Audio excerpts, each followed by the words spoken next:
Hi, and welcome back to day two, Sunday at the Virtual Weekender. We'll dive straight back in.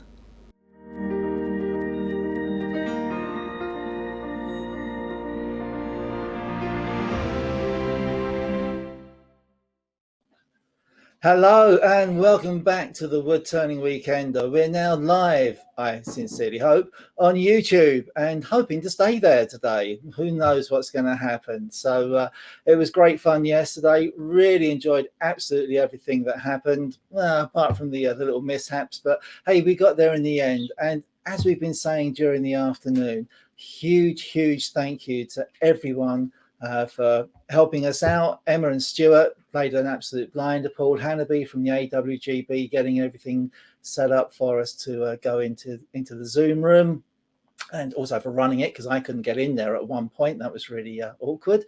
And especially to everyone who followed us over, and for the wonderful messages I've had from people with support and everything else. That's really fantastic. Really do appreciate it. It means a heck of a lot. Had great fun in the quiz last night. I know some of you are in there. Some of you possibly wish they weren't. I can see you smiling, Emma. And yeah, it was great fun. Yeah, we'll talk about that in a little while. I've got all the results. If anyone wants to know about it, I've got absolutely every single result. I can tell who answered what and what they said and anything else. So a bit of fun there. Now, in the meantime, since yesterday, Andrew Hall, who should have been with us at the Weekender, but unable to do so, has sent us a little video. I've had to chop it up into a few different pieces, so we'll be playing it during the afternoon. And I'll just put on the first part for you because it's more relevant now. So, Andrew, take it away, please. It's Sunday and it's the second day of the Chestnut Weekender. Enjoy! Hello everyone, lovely gorgeous sunny day here up in Weardale. It's early on the morning, 7 o'clock in any case. I'm just about to go out for my walk with my dogs. I've got my chestnut t-shirt on and I've got my headband now. I'll just put it on my neck. Somebody says, oh, when you put it there you look like Keith Richards, but I think they meant only by looks with Keith Richards because I kind of play like him. Anyhow, I was going to be with you at the interval at the quiz last night. Unfortunately that didn't happen and I didn't get on the quiz either, but the day yesterday, Stewart, your opening demo, absolutely superb. Really enjoyed it. Emma, oh dear me, what a professional. You did so well. You had so many challenges to face during that demonstration, but you did it and you did a fantastic job. And when you went onto Zoom, it was the quality of the videography was just spot on. Nice one, well done. Terry, Amanda, Sheila, Melissa, all of the team, you put on a great day for everybody yesterday. So I thought I'll do this little video this morning, and I've got some footage that was from the Meet the Tourney, the Pat Carroll show from a couple of weeks ago. I can put that on of playing the wine box guitar and a little bit of the blues balls as well. And I've got my two little friends here, they're both waiting to go for the walk. If I go over to the camera now and just twist it round, you probably will be able to see them there. There they are. And let me pull the camera out. There's our Indy and there's Kato. So we're going to go for a walk and I hope you enjoy the singing and just a bit of fun. So if you enjoy that, enjoy the rest of the day. I'm sure it's going to be great demos. I'm going to be watching, and we'll see you when we see you on the virtual circuit, I hope. So Okay, thank you, Andrew. We'll get back to you a little bit later on with that, and what's the second part of that. So yeah, thanks. Obviously filmed this morning, and I know you enjoyed the walk because I've seen the rest of the video. So absolutely brilliant. And yeah, just a couple of things to say. If you were here yesterday, you know exactly what happened. YouTube, for whatever reason, and we still don't know why, cancelled the stream and kicked us off, and we reinstated it, and then they kicked it off again, and we started up again, and they did it again. So every time we appealed against their decision, and every time almost instantly they said, oh yeah, we reviewed that, and yeah, it's okay, you can carry on. which is we've put your video back, which is fine for a normal video, but for a live stream doesn't quite work so easily. So we've taken the decision to have one more go with YouTube today. And if everything fails, if it does go wrong again, we're going to go straight over to Zoom. There will be a couple of minutes transition on that. So we'll give everyone plenty of time to get in there. And in a couple of minutes, I'm going to stick the Zoom link into the chat. And you can just go straight, you can copy that into a browser, go straight to the Zoom room. There'll be no need for a password or anything else. That will keep things nice and straightforward, hopefully. So yeah, that's the plan. As I also mentioned yesterday, of course, you won't be able to see all the demonstrators. You won't be able to see all of the demonstrators, but they will be wearing all their safety equipment and everything else during the demos. So you should be doing the same, please, whenever you're doing any wood turning and any woodwork. So yeah, that's all the boring bits out of the way with for now. You haven't escaped the Northern invasion. We'll be back in 2021. We can't say exactly where or when, but we'll be back. Best be prepared. Okay, so it's time to bring our demonstrators back online. Let's hope I do this without. No, I didn't. That failed. Hang on, Emma. Get you in a minute. And yeah, that's working really well so far. Oh, you're there anyway, Emma. So I'm going to bring you in, and Stewart, let's add you in as well. Hi there. That really wasn't supposed to happen that way, but doesn't matter. Emma, Stewart, great to have you back again with us today. Thanks for absolutely everything you did yesterday, which was far more than I think you anticipated. So I really do appreciate all your efforts, all your hard work. Emma, you coped really well with everything that was going on. Stewart was doing an absolute sterling job in all the other websites and Facebook groups and everything else, just keeping everyone up to date in what was going on, which was a great job that he did it, because I had no idea what was going on. So yeah, that was absolutely fantastic. Thank you very much. And of course, you joined in with the quiz last night. Yeah. Oh, go on, Emma, tell us more. I'm hoping that I managed to keep my last place. I'm hoping that that's right. I think I answered about 10 correctly, and a good 6 out of those 10, if not more, were a guess. I ended up just going for colours. Okay. Well, I can tell you got 28% of the questions right. So I could work that out if I was quick, but I'm not. So I'm sure it said, yeah. I think it said 10 at the end. I'm sure it did. Oh, right. I'll have that somewhere on here. I've got the chart with everyone's answers, so with everyone's placings. So if they want to know how they did, then I can let you know. Now, of course, Emma, you didn't technically come last. There were a few people who scored less than you, but they did drop out pretty much immediately once we started and rejoined. Right. So yeah, kind of was last really, but we won't talk too highly about it. And of course, Stewart proved himself to be a bit of a brain box, getting yeah, well done, Stewart. 56% of the questions correct, and coming in 5th place. Wow. Yeah, I'm pleased with that. Yeah. I just brought a seat out though. I was standing in my workshop doing it. I should have done it indoors, sitting down comfortably. But it was great fun. Yeah, definitely. Yeah, it was good. It was good. And yeah, it was pretty much a tie for sort of first, second, and third. All of them got 61%. So that's Twists and Turns, Melly Mel, and Twin One.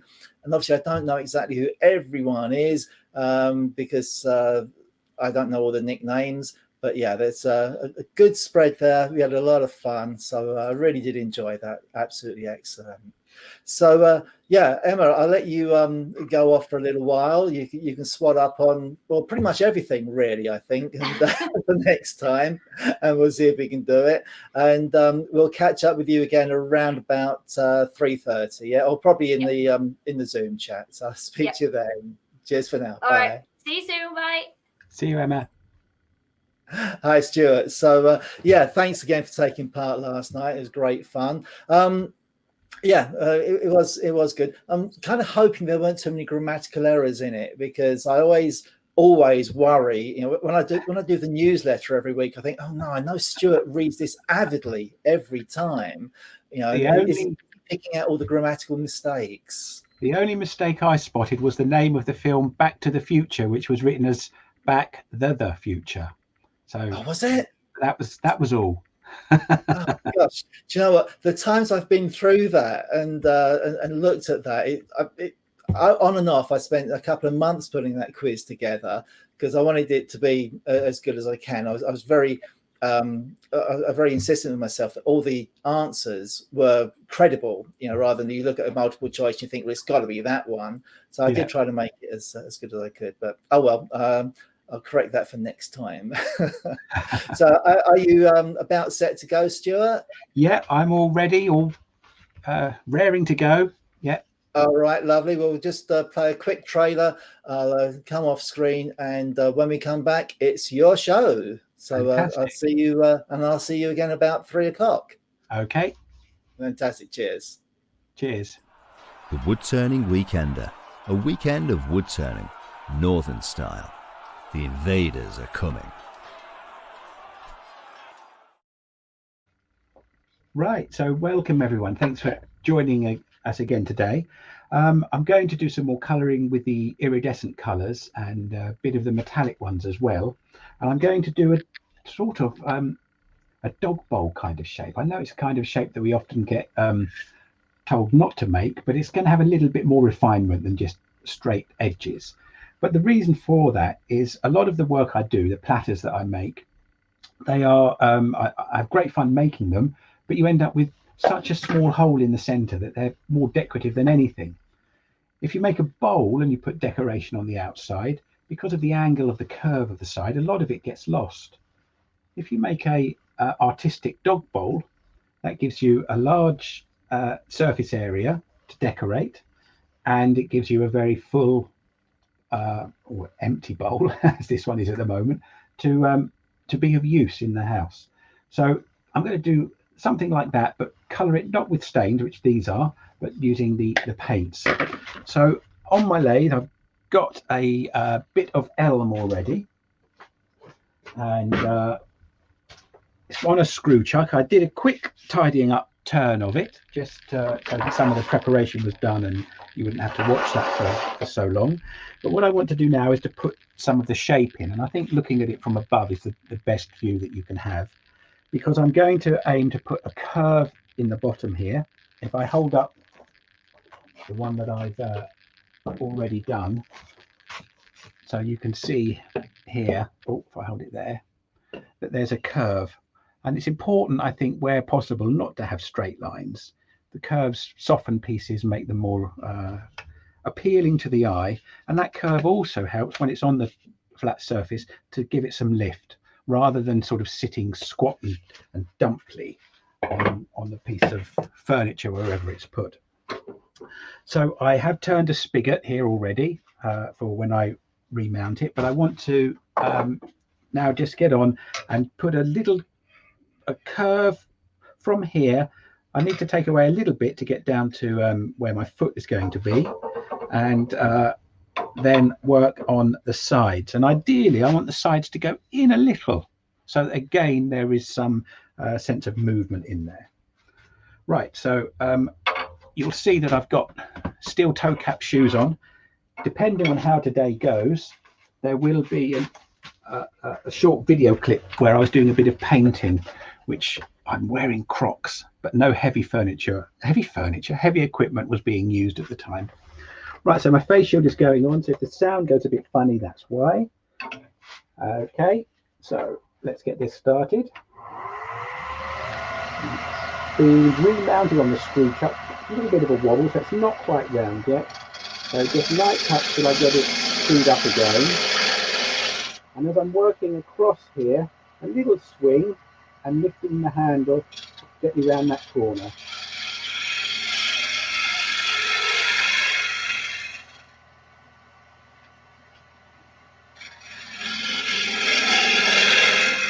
Should only be a few passes.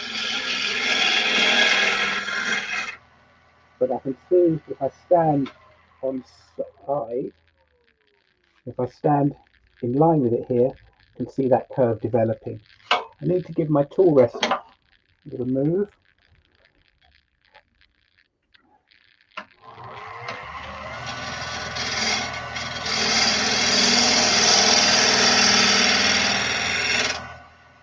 And it's important that that curve is maintained all the way through the bottom of the bowl. So nearly there, probably another couple of finer cuts.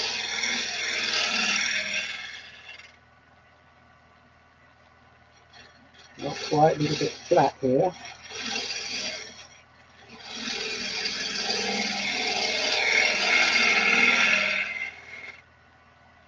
Okay, now before I put final bit of shaping on there, just going to get that foot trued up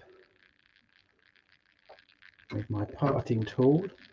I think it's very close to the C-jaws maximum or optimum setting. So I only want to take a tiny bit off.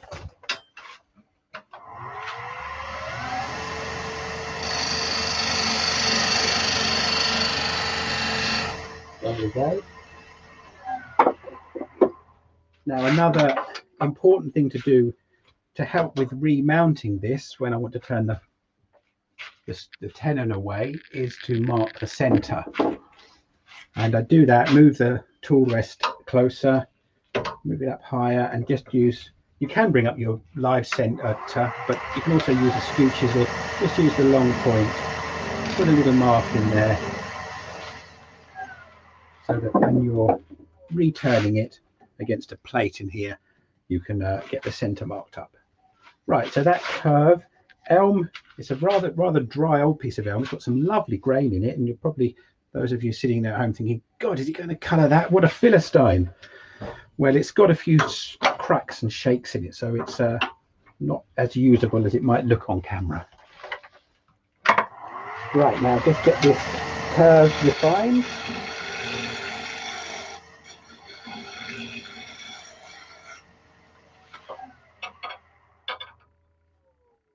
And although to the eye it looks ready, if you feel you're turning, your fingers are a much better guide. So there we go. There's a little lump in the center there that I need to work out.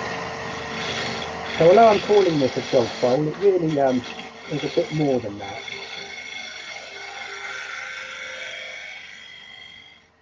Okay, so I think that's better. Okay, now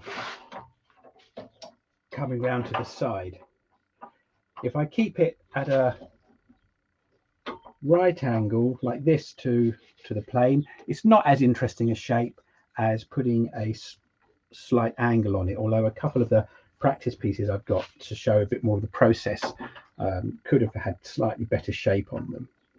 Now on bowl turning, you're told to cut from small to large. So if I'm going to cut from here to here, I'm going from large to small, so I might need to reverse my tooling to get a better finish. I mean, elm is a bit coarse grain. The end grain here is really quite coarse, but I'll get the shape on and then tidy up the surface.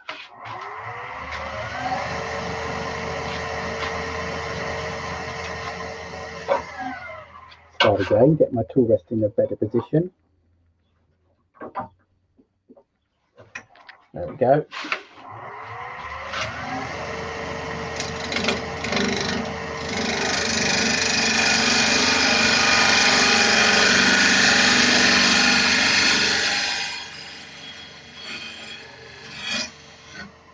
So you can see with just that one cut, as I was making the cut, probably should have done it from this angle, rather than keeping the tool and running it parallel, I was running and lifting the handle as I went along, and that's put that angle on. It's not a huge angle, it doesn't need to be great. Got a bit of tear out on the top, but I can tidy that up.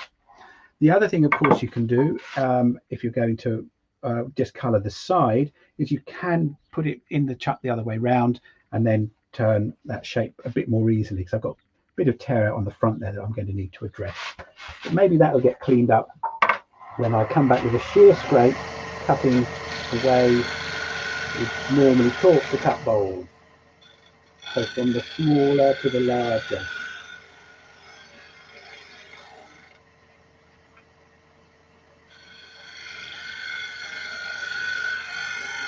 And this just putting a slight, very light cut, scraping with the lower wing, not moving the tool but moving my hips.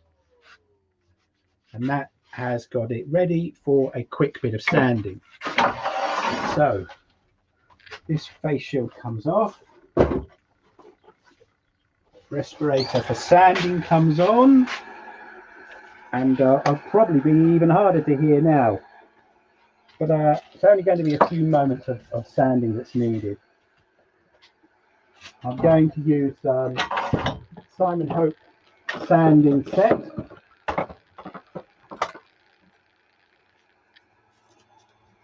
I think actually I'm going to start, because it's quite coarse, I'm going to start with 120 grit. I'm going to put the extractor on as well, so it's going to be a little bit noisy, but only for a few minutes.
Right, first bit done. End grade in particular is what I want to pay attention to, but that's really nice and smooth.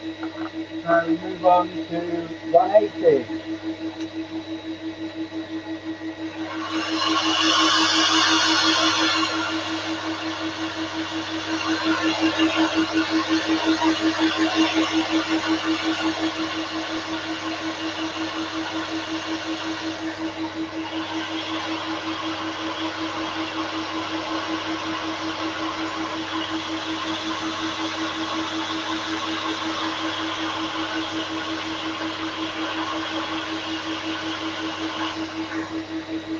Don't need to do as long as the 180 as we do 120.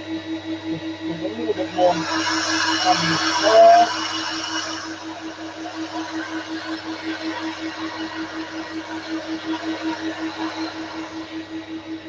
And then switch to 240. Just going to give it a quick wipe with a tack cloth, take off any remaining dust from the lower grip.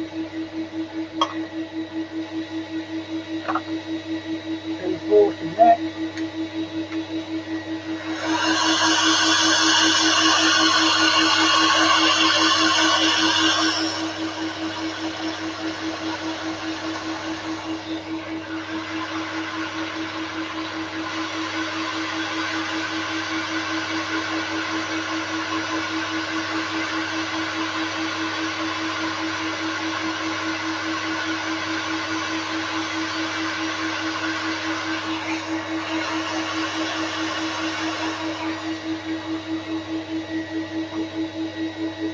And then finally a quick go with 320.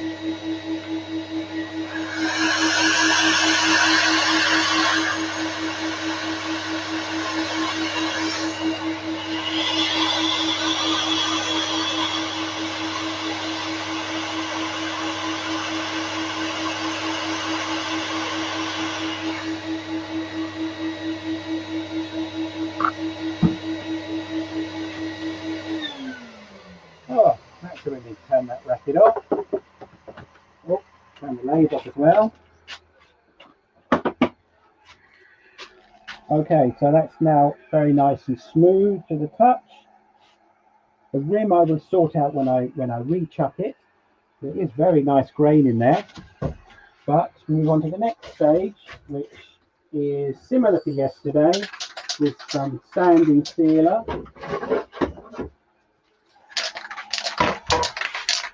The sanding sealer dries very quickly, and then we're going to put some lacquer on it, and then I'll talk a little bit about the colouring technique and some of the inspiration behind this, other than it being a dog bowl.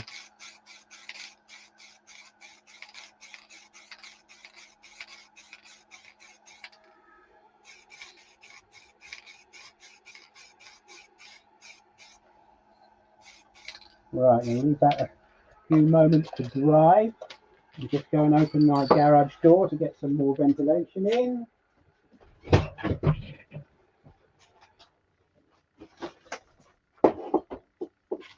And with spraying, I will put on this mask.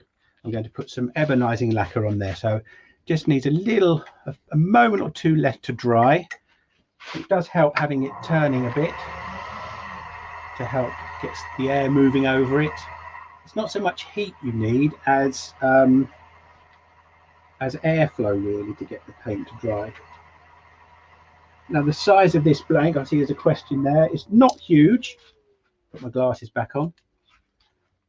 It is 5 1/4, 5.5 inches wide, 2 inches here, and then there's about another inch that curve is making up.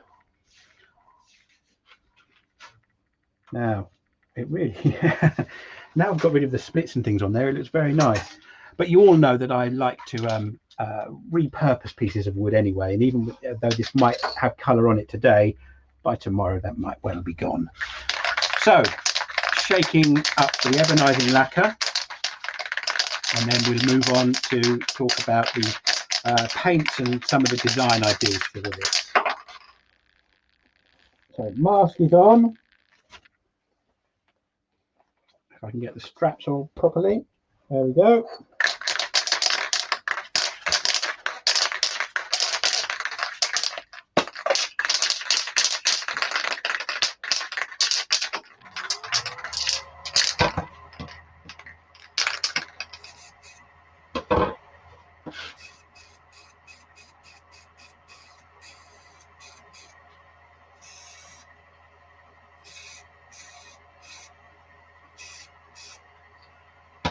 Right, so I'll leave that a few moments to just dry off. Now, yesterday's demo, I was using the airbrush and using stencils. Today I'm going to go low tech and use paintbrushes and a bit of sponge, but I do need that to be completely dry first. And what I'm wanting to produce is something a bit more geometric perhaps than what we've had yesterday, and the part of the inspiration for this comes from an Irish potter. His name is, I've completely forgotten it now, Tony something. Isn't that bizarre? I've had it in my head all day. I'll remember it during the course of it, and I'll blurt it out suddenly. But a potter based in Leek in Ireland, who does some fantastic work and uses this shape a lot. So that's probably where I got the first idea from for the one I showed you at the beginning, with this one, with that shape. I coloured the inside of this one. I'm going to leave the inside of this one natural, because I prefer really to have colour and texture, or just colour and then a natural inside. But for me this one didn't quite work because I put these holes in the texture, and it looked a bit odd looking through into the wood. I didn't like it as much, so I probably wouldn't do that again. Right, that's probably almost dry, but not quite. So what I'm going to do is I'm going to use masking tape. I'm going to mask off areas, put some colour on, and then it's going to build up in several layers. Now, the trouble with trying to do that in a 1 hour demo is the amount of time it takes for the paint to dry, as opposed to working with stain. If I were working with stains, I'd put one colour over the top of the other immediately. So that's going to slow us down a little, but I have got a few Blue Peter moments. Right, so the products that have gone on there so far then were acrylic sanding sealer, Chestnut's acrylic sanding sealer, and Chestnut's ebonizing lacquer. So put that out of the way now. Don't need the turning tool again for a while. Give you a better view of the blank. Take that away so that you can see it a little better. And well, actually, let's leave that there, but put a bit of white paper under it so you can see it better. Right, now then, people joke about getting shares in masking tape and some of the other techniques that I've used in the past to colour pieces of wood, and this one certainly approaches that. So I'm just going to start by masking off.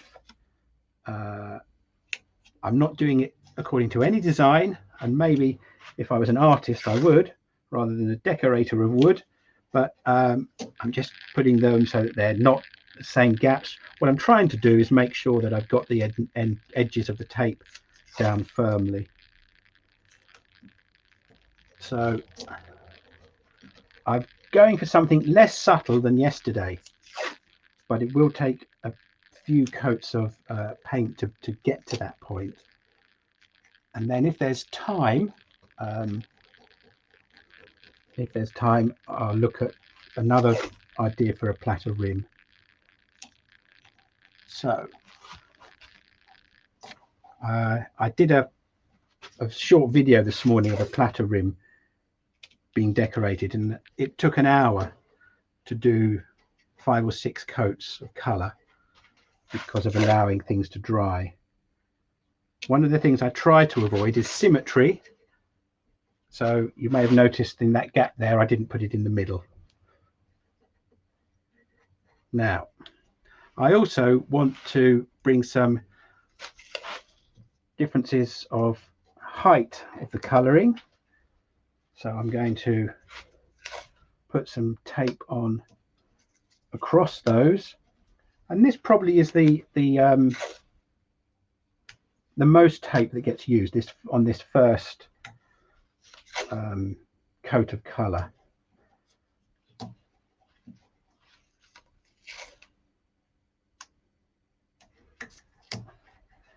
The other thing about this is I don't want it to look too neat, he says in advance. So if it looks messy, that was the design, honest. Right, there we go. So that's quite straightforward. Just going to make sure those edges are down. One of the advantages of using an airbrush is it's easier to mask and get a neat edge. When putting the paint on, I find with a brush and then dabbing it with a bit of sponge, it does lead to some rather softer edges. Right. So put that over to one side. So bring over my paints again, and let's pick a brush and have a couple of bits of sponge ready. Having a look, any more questions coming up? An age thing, me forgetting something. It definitely is an age thing, I'm sure of it. Just give the lathe bed a little bit more protection. Here is my expensive palette. Lovely piece of MDF. Now I've got one partly done, so I think I'll start off here with the green.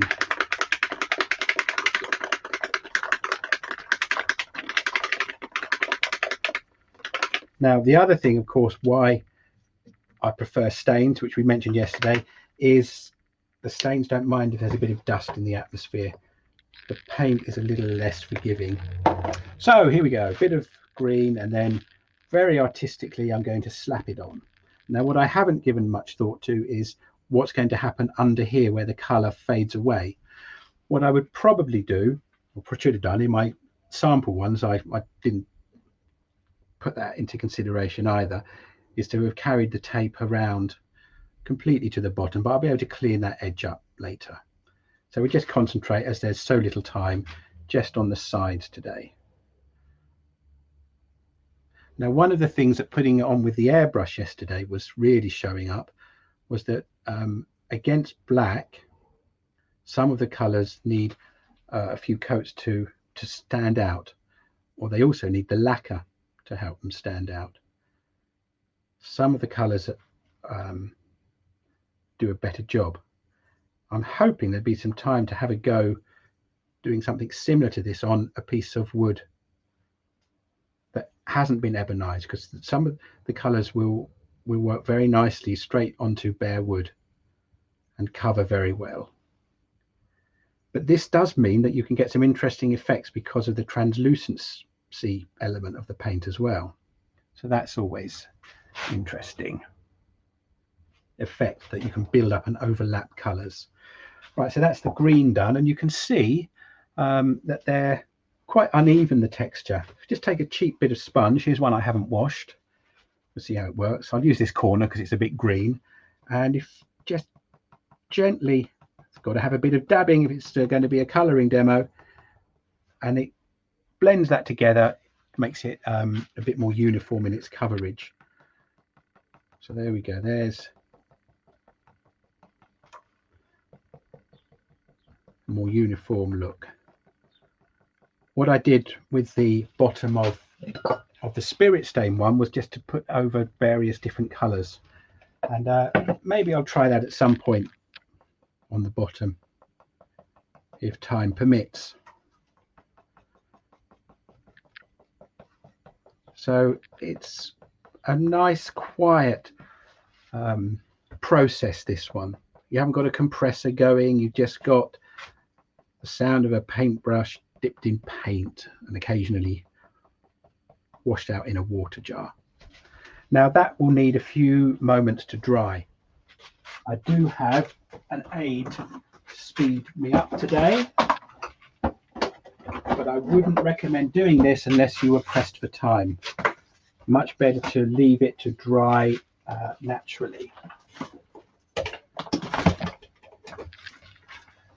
So I'm going to use it on a cool setting, but I've got a heat gun. Now, I'm not going to point the heat gun.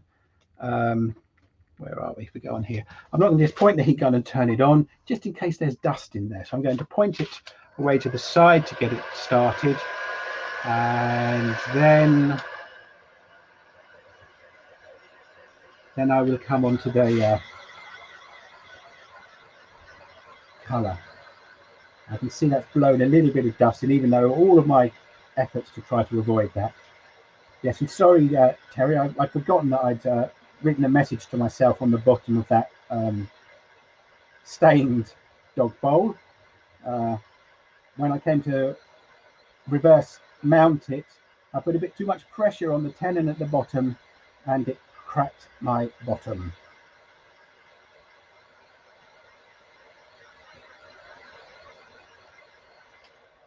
Right, now has that helped? Not really. I think it's really, I'm going to have to rely on the fact that I've got one partly done. But I wanted to get it at least dry so that we could all pull the tape off. So maybe I'll just leave that spinning just for a moment or two, and hopefully while I'm nattering on, it will have dried sufficiently. Probably not going to be dry enough for me to put the next colour on.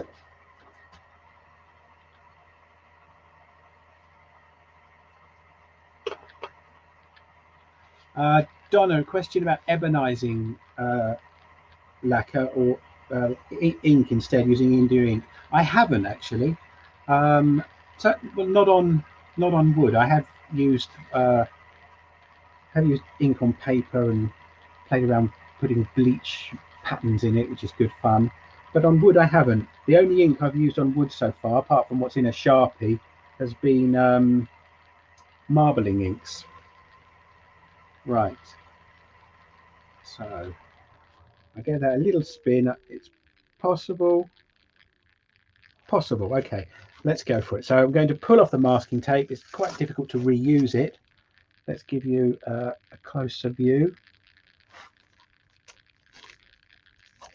Now, there may be some of you think, well, yeah, one colour's enough, but you know me. One colour's never enough. I suppose we have got 2 if we count the ebonising lacquer.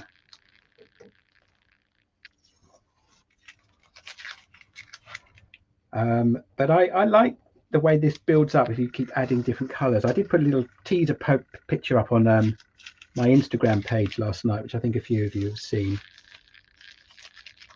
of a few stages on from this. But this is what I mean about coming out and having a play in our workshops. You know, if that was the end of it, I'd feel a bit cheated. Oh, I've only put 1 colour on top of the ebonising lacquer. I haven't had as much fun as I could have had.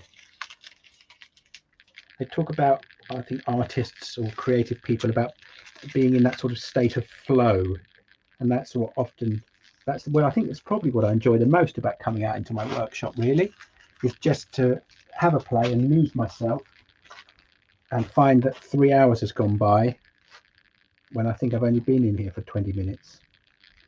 Okay, so that's 1 coat put on of the green. Yeah, that's just about dry enough, but not really. So I'm going to take this is on a screw chuck still, isn't it? I'll take this out and let's go on this camera so you can have a closer look. Hopefully it's going to be lit properly. So the black and the green I think works really nicely. If I were only going to allow myself 1 other colour, probably gold. The edges are a little bit rough because of that masking tape, but I've got something that we can address that with a little later on. So let's imagine that word dry, and I've gone on and added a 2nd colour, in this case purple, although it actually shows us blue on the screen. And then I've added another colour, which is gold. So it's building up the different colours. And certainly if I show you what I did yesterday, gulp, it kind of got used a little bit as a palette for another idea, but will really show the difference in using the brush to put the paint on as opposed to the airbrush. So here we go. So this is the airbrush color effect from yesterday, and this is putting it on with a brush. You can get more paint on, get it a bit thicker, and you can build the color up, the richness of the color up more quickly. Although in case you weren't here yesterday, as we looked at yesterday, once you get your lacquer on those colors, it lifts them, it puts the light in more, and they leap off the platter rim more dramatically. So what have we got? Green, purple, gold. I'm going to go for another color, but I'm going to probably go, I might even go white. I'm not sure. So you've got the amount of delay. I think there's about a 30-second delay from the time the footage leaves my computer, goes into the StreamYard program, and then ends up on YouTube. For any other suggestions on color, so I'm going to have a band there. That at the moment looks like I'm going to do a whole band, but I'm not. I think I'm going to put something. I like them to overlap, so I'm going to overlap it with some of those colors, and because it really makes use, as I said, of that translucency. You can see some of it here in this little bit here between the gold and the green. I don't want that to hang over the edge of that straight line or there, so just fold that bit of tape back, and Chris is suggesting red, I see. So we've had one color suggestion. I'm going to go for I think I'll go for a thin line through there. Actually, I think I want it to go over. Tony Laverick, that's the name of the potter that I've taken inspiration from. I don't know if any of you are familiar with him, but he's done some lovely pottery, beautifully decorated. And yeah, one more bit, I think, there. So Chris has gone for red. No one else has come in with any color suggestions. I'm not convinced with red, but oh, there goes my earpiece. They always seem to work their way out. Back it goes. Right. My wife says to tape on the diagonals and create some triangles. Yep, I do like angles. I'm looking at that and I haven't got that very straight, but I'm not going to correct that for now. I'm going to do two colors. I'm going to use the red, and I'm going to put a bit of white, and let's see which we prefer, because this is just playing around. Again, this is a lovely piece of wood with some lovely grain in it. It's a piece of acacia, but it's got a big crack in it and a big knot in it, so it's perfect for experimenting in this way. So I've got a bit of red on my palette. Let's see, let's put a bit of red in there. Debbie, I see you're suggesting pink. I suppose if I mix the two together, which might happen inadvertently, that might work. Oh, I didn't get the edges done very well there. So two bits of red. Again, I didn't get that very straight. I'm going to take that off because it's going to be easy to remove, I think. Put it back on and get it straight. Okay, so that's the red. Now there isn't an iridescent white, but there is a metallic white. So that's what I'm going to use in these other areas. Before I do that, just a bit of the sponge, just to colour over that, pat over that red. I'd rather it had a sort of stippled look than a paintbrush look. Let's put a bit more on. It's easier to stipple while it's very wet.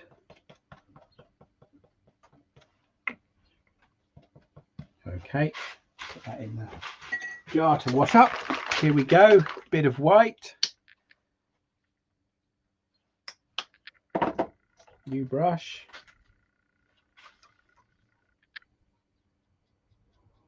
So it's a shame that I've got that rather crooked, that bit of tape, but it would be too tricky to come back and undo it all now. I only just put enough white out. That's going to be really quite subtle. I think I'm going to put a little more on, give it a bit of a better shake up.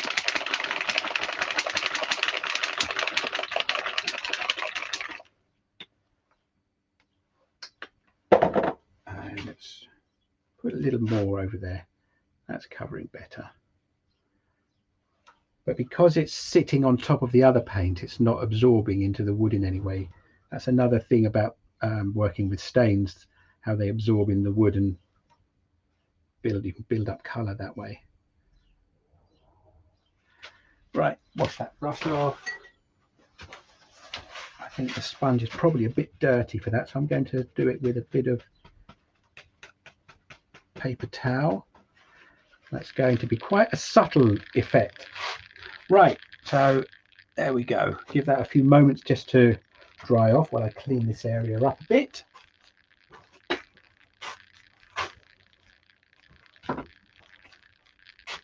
And there we go. If you're careful, you can remove the tape when it's wet, but it's might lift a few edges. Yeah, that white has been probably just a little bit thin. See, those edges show up quite a lot, don't they? Whereas let's have a look at the red, what's happened there with that. There we go, off it comes. Okay, so what do we do with those jagged edges? I think probably the view you've got of it now is my favourite view of all of the colours combined. So let's take that out. How are we doing for time? Quarter of an hour. Okay. So the white needed to be a bit stronger, I think, and the edges have been not very good at all. As I said at the start, airbrushing, I can get neater edges. Here's one I was working on during the quiz last night, and with this one, what I decided to do with the edges was to put lines on them, and it was a little bit hurried, a bit messy in one or two places, but just as a sort of proof of concept, I enjoyed doing that. And I think that it's had 2 or 3 coats of lacquer on as well, just so that you get an idea of what that edge looks like. So I'm quite pleased with that. Obviously, I need to clean up the bottom, and that would just be a bit of sanding. And I quite like the fact that it's wood at the bottom. I didn't spray that black. And this also is another piece of the same elm as that one we've just seen. So the next step, of course, once you've done that, is turning the inside out. And I think there aren't too many technical things to go into with that, other than I'm not going to mimic the outside shape. I'm not going to go in down to there and then go flat across the bottom. I put a curve in, and I can show you that a bit better in this one. So you can see that there is a curve in the bottom. It's not flat. You can see how abused it's been. I've been standing things in it and they scratched the stain. Then it has got that rather thin bottom, not quite a funnel. So that is quite a sharp transition, but it's still a curve. I'd always much rather see a curve inside the bowl than something straight down and there being an angle and then across the bottom. Okay. So if I put those to one side, I said we'd have a look, if there were time, at putting the paint onto a bare piece of wood and then doing a little bit of finishing. So what I've actually got now is a short clip of what it took me an hour to do this morning.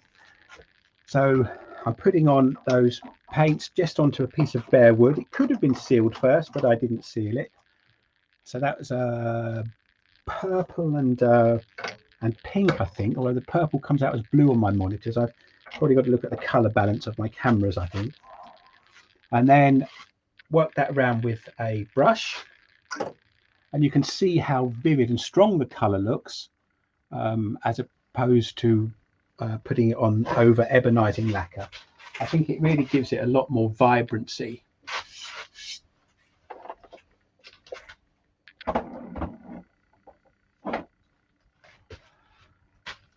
And this is something I've been meaning to try for about 3 years, ever since I saw it on a suggested children's art activity, a balloon. You don't need to blow the balloon up and tie a knot in it. You can put some air in it and then let the air out, and any paint on it will actually just dry and fall off, and your balloon's good to use again.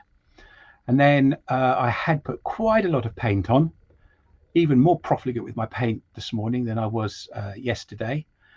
So bit of texture added with a bit of kitchen roll, and then the yellow you saw me put on, again texturing it with my kitchen roll.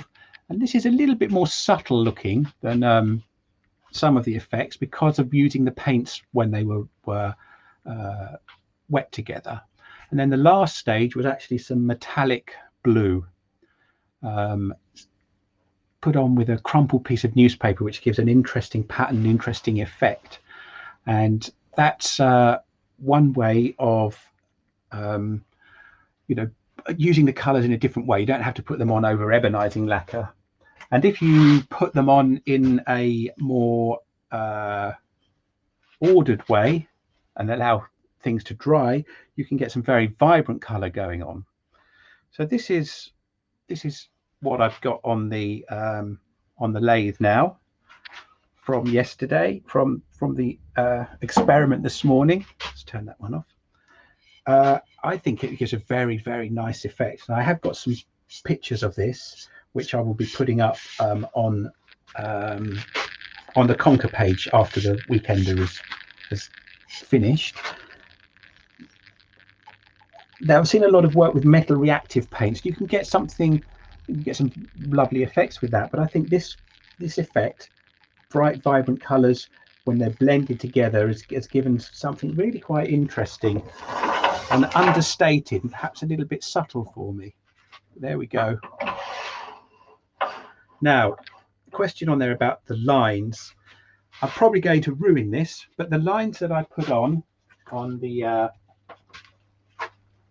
on this one, I did them by hand.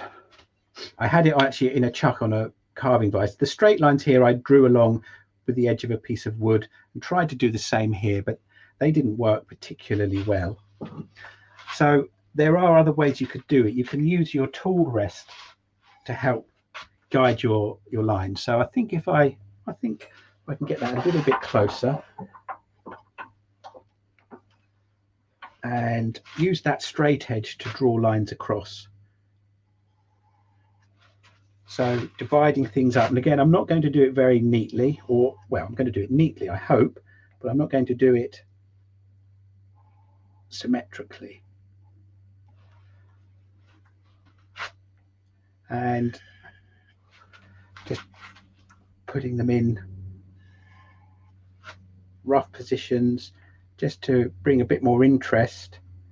It may have been perfectly good to have left it alone, but I don't often leave things alone. So at the moment it's almost symmetrical, so I'm going to make sure this next one isn't. And I might even do some lines that don't connect up. It's a technique I've used a few times with some of the colouring experiments I've done. I just think it adds a bit more interest and a bit more dynamism, if I'm using that word correctly. And of course it always looks better once the middle is turned out, and there should be time to do that as well.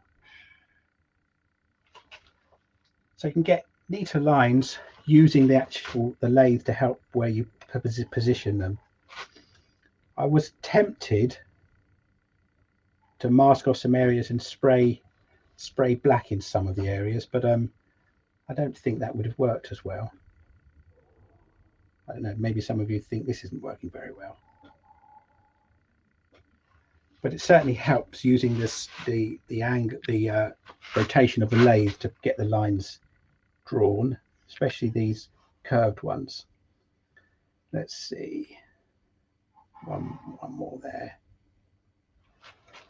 I'll pull that back. That one went a little bit wayward because I've got one over here that is not running all the way across. I'm going to do a couple more of those. I think one there, and then bring that down, and maybe one here.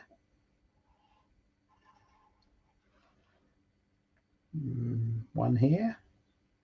You can see how much thought goes into the design. I like pulling the tool rest back and just having a look and seeing what's going on.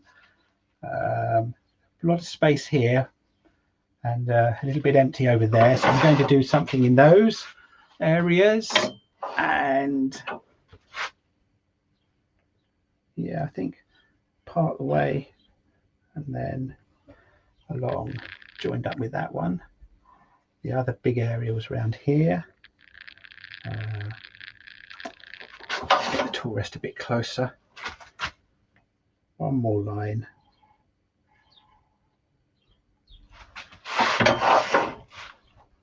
Okay, almost there. I feel that feels a bit bare,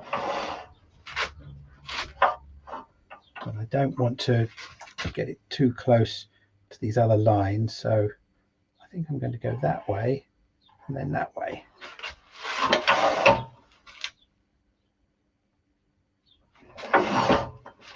Last one. Famous last words. And I think I'm just going to do that to the end. Okay, there we go. I say okay a lot, don't I? Oh, I said I'd last line, but that looks a little bare, but I'm going to leave that. Right. So turning out the middle, because then we get to see the effect, what it really looks like. So face shield coming back on, bow gouge, speed up,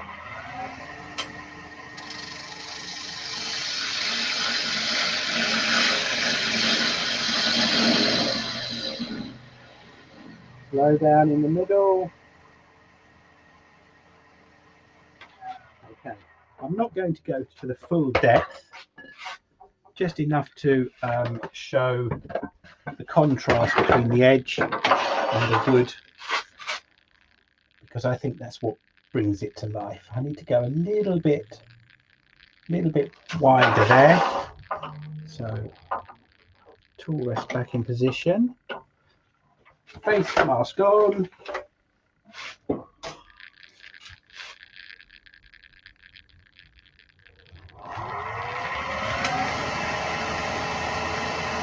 Right, so a question about the ink in the marker pen.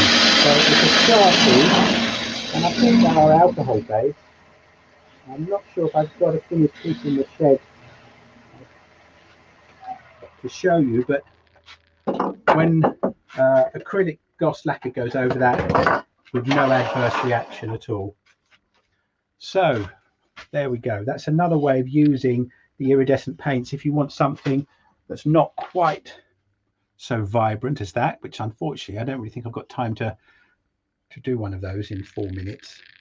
But that was putting the colors on and not moving them around as much when they were being dabbed.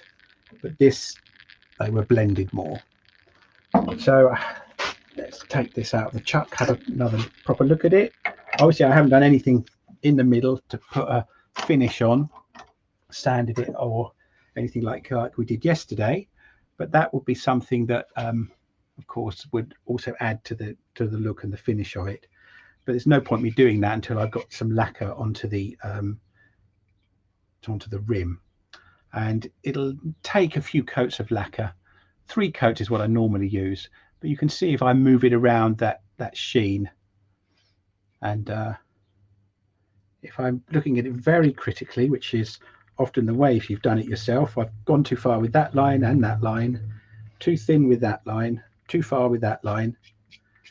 One of the things I've done when I've done these lines is also to use a white marker to put some more interest in there, but I think white on here would be too harsh, and I haven't got any other colors other than black or white. But the white I have got, this is a fun thing to use to put some detail on a piece around a rim, is a chalk marker.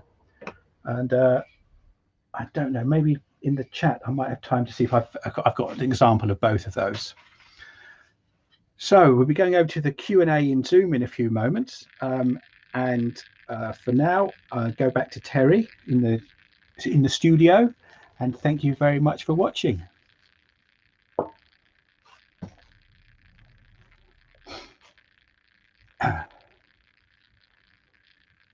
Hi Terry, I can't actually hear you. Have I muted something here?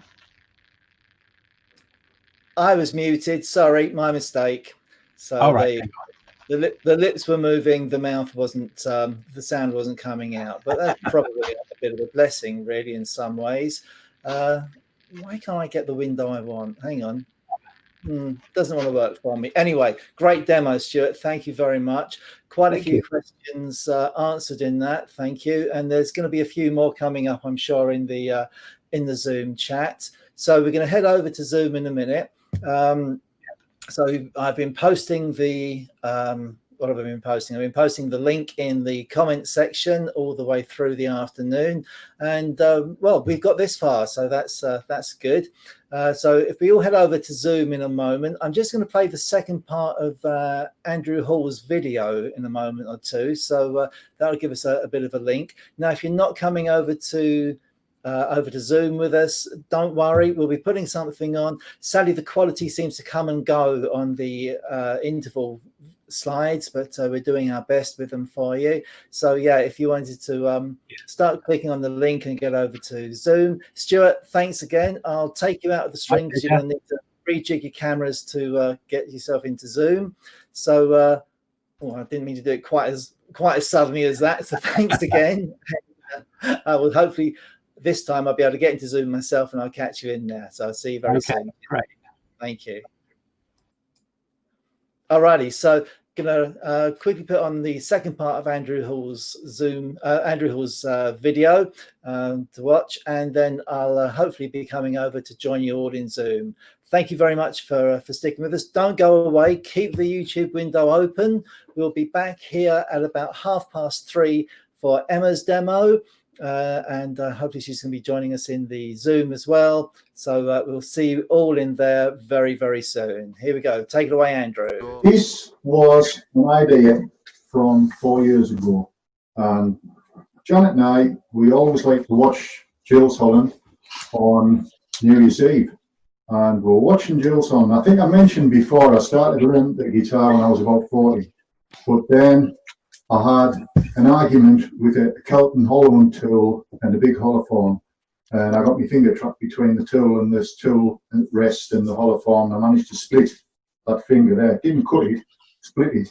So it had to be butterfly clipped together until it healed, which took about a year actually. And to this day, I still kind of press the string down with comfort. And I was watching Jules Holland with Janet. We saw this guy called C6 Steve. And C6 Steve had a cigar box guitar with 3 strings on, tuned in an open G. And I was thinking, I wonder if I could make an instrument on the lathe, entirely on the lathe. So how it came about was I got a bowl. This is a 250mm or a 10-inch bowl. I'll come closer to the camera. Can you see it's a bit of lovely stanip rippled ash. I got it off my friend Maurice Hogarth, who we've been lifelong friends, and he makes kitchens up in Weardale. So I bought the wood off Morris, and the neck is rippled ash as well. I turned the bowl, and then I turned the neck, and then I just planed the neck down, and the frets were actually 2-inch nails. I looked into the history of the cigar box guitars, and they were just made out of anything they could get hold of. The stick off a fencing and a cigar box and some strings. And they had 3 strings, and they were open tuned. So it meant that it was an open chord. Now this one's actually tuned in E. A lot of them are tuned in G, D, G. And you just E, A, E. So you've got a chord. But I don't know whether you can see, it's quite a high action there. The strings are quite high from the fretboard. So they used to play them with a slide. And the original slides that they used were a socket out of a socket set. And they used the sockets, but they also used bottlenecks. So that was the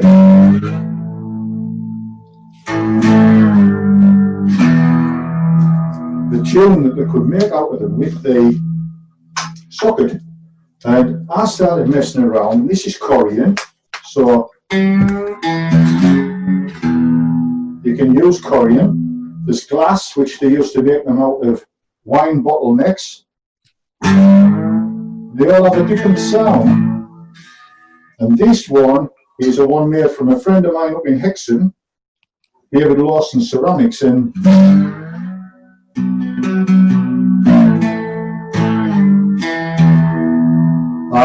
they were made by David Lawson Ceramics for us.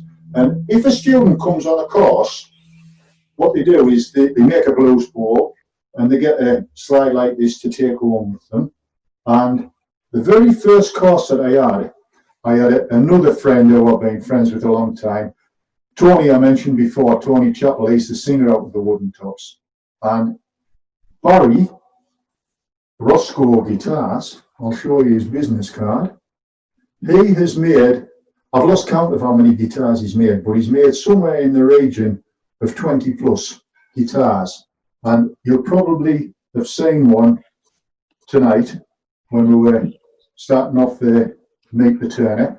And Barry is a great friend of mine, and Janet's, as is Christine, and Christine's a fabulous artist. If you look at my Facebook site, look at my profile picture, and you'll see Kato and Indy, the paintings. It's our pride and joy, isn't it, Janet, in our living room? Yeah. So Barry, lovely bloke. He's a good singer as well, and he wears some main Stetsons. And Barry was my first ever student to make the blues balls. So I think, Barry, you've probably been making them as long as me now, near enough. But that's the blues ball, and you play it with the slide. So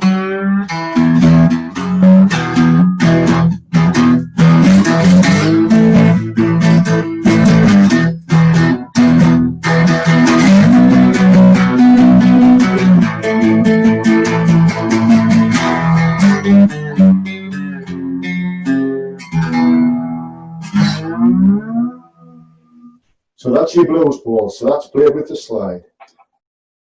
The Wood Turning Weekender, a weekend of wood turning, northern style. The invaders are coming. Just wondered what microphone you use with all your different cameras, because it seems to be quite successful and not get messed up. So have you?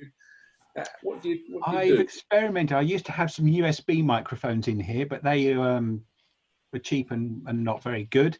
I'm actually just using the microphone that's on my Logitech webcam up here. Oh, right, cool. And that's set for whatever camera I'm on. Even though I've got a camera here, another one down there, another one over there, they're all using this microphone. They seem really quite good quality. I have got a clip-on microphone as well, but I keep brushing against it. It uses up batteries quite a lot. So yeah, I went for using what came with the webcam. Oh, that's good. Yeah, I mean, the quality is good. As you say, it's just a lot of people seem to go for additional microphones. Yeah, I've been tempted, but well, I've resisted so far. Okay, Jamie, you've got a question. You're still muted, I think. Oh, no, you're not, but I can't hear you.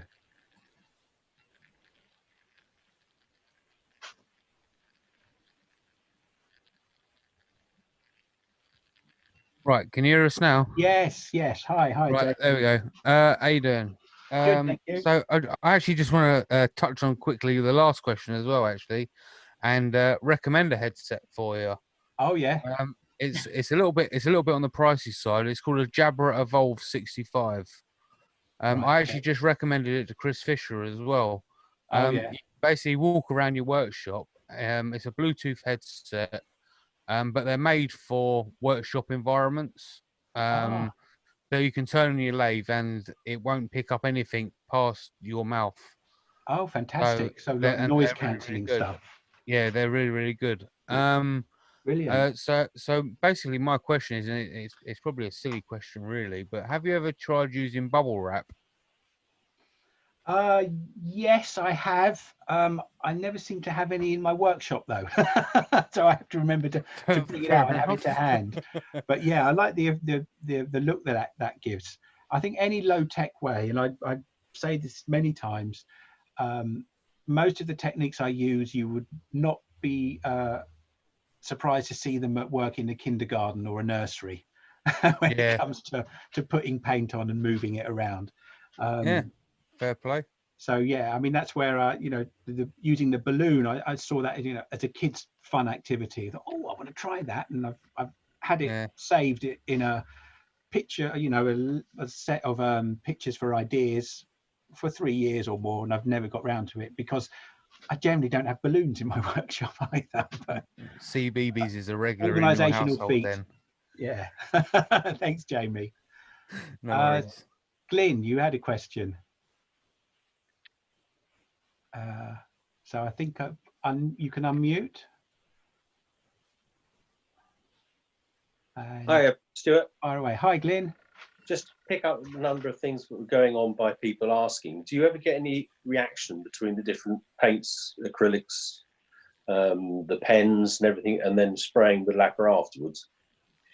I haven't with the lacquer. I have with sanding sealer, with cellulose sanding sealer, which is why I now use the spray-on acrylic one, and why when I'm turning the middle of the platter, and finishing this, I wouldn't use a product that needs me to put sanding sealer on first. Okay. So I just sand it and use the cut and polish that I was using yesterday, because that doesn't react with anything. In fact, on this smaller example, which we didn't see it so much of today, hold it in front of me. When I turned a little bit out of the middle to show the wood, I put cut and polish on there, put cut and polish on the lacquer on here as well, and that's done a nice job of smoothing that. It doesn't put as much shine on the cut and polish as if I were to put burnishing cream, but I can come back and put burnishing cream on that and give a higher shine if I wanted to. Yeah, so Lovely. Thanks, Stuart. So that's it. Yeah, I think the first bit of colouring I did, I actually got that bowl somewhere. It's up in the loft. Was a green rim, which I then I must seal it, and I put sanding sealer on a cloth and wiped it round. And instead of all the different greens that I'd put on, it was one sort of sludgy green. So yeah, avoid mechanical application of sanding sealer. Having said that, if you want to put a liquid finish on, you can use finishing oil over the stains, as long as you make sure they've are properly dry. And that gives a very nice look. In fact, I've got one nearby that was finished with oil. Again, it's one that I showed yesterday. So the finish on this is oil that's been buffed. You can see you can get a lovely shine over the stains. I'm not sure that you'd use the oil over the paints. I'm not sure how they would soak into the wood. I don't know. But that oil just goes straight over the stain. There's no seal, but you can build it up to a very nice shine as well. Right. Any other questions? No one's got their hand up, but some things in the chat. Okay. F. Taylor. Yes. Can you unmute yourself? Or do I have to? I'll come down and find where you are. I think if I ask you to, there we go. Yeah, referring to the last question, yeah, the compatibility chart from Chestnut must give indications as to what goes with what. Oh, yeah, absolutely. I've got one to hand if no one has seen it. You can download it from Chestnut's website. I have it held by magnets onto the side of my PC. But yeah, this is great for determining what you can put over the top of other finishes. Basically, if you put, so let's say, where are the paints? Can't see them. Iridescent paint. So all of these things can go over it. Acrylic lacquer, hard wax oil, and then all of the waxes. So this is a really useful tool. You don't have to get one of the full-size ones, but you can get them, I think, for £1 from Chestnut as part of an order. But you can also download a PDF from their website, and it's really helpful for knowing which products to put over the top of which. Yeah, thanks for your question. Any other questions? Got some sound of someone's microphone from somewhere. Jamie, your hand's still up. Have you got another question?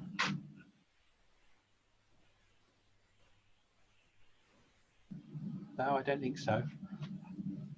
I don't know who's got their mic open. I'm hearing a whistling sound. Is everyone else getting that? No, just me. Is it something that's gone wrong my end? Just you, Stuart, by the sound of it. Just me. Okay. I managed to get into the room today, and hopefully you can hear me. And I've just put a link in the chat, in the group chat, for the compatibility chart. So if you haven't got one and you want to download an A4 PDF of it, just click on the link and that'll take you there. If you don't get it this time, it's on the front page of our website. So very easy to get hold of. So well worth having. And if you want the full-blown version that Stuart's got, yeah, they're £1.20 off the website. It's an A2 size, so it's pretty darn big. So it's a lot clearer than the smaller version. It's also laminated, so when you splash it with paint and everything else, it's very, very easy to clean up. I'm just going to zip back into the YouTube chat and give some assistance there. I'll come back in a minute. Okay. Anyone else with a question?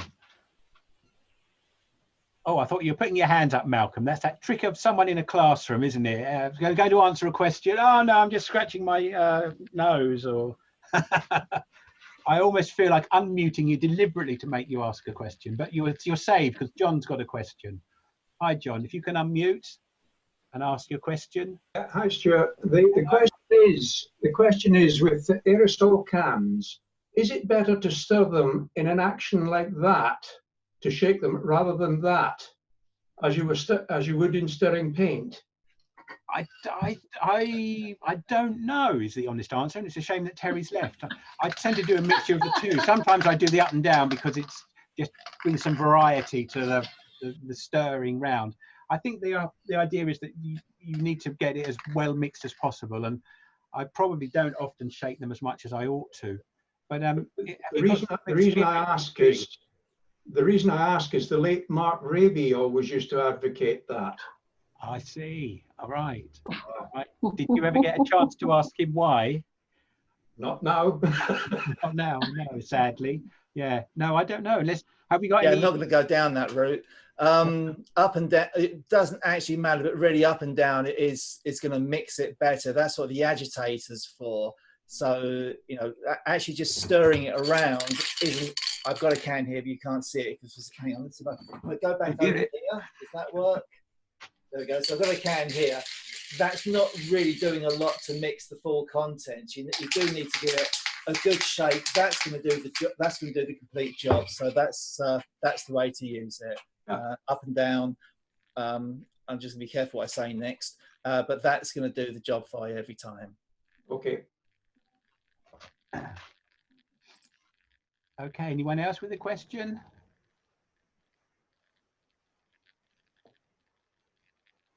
No. Oh, yeah. Yes. Woody, Dudism, ask away. Unmute you.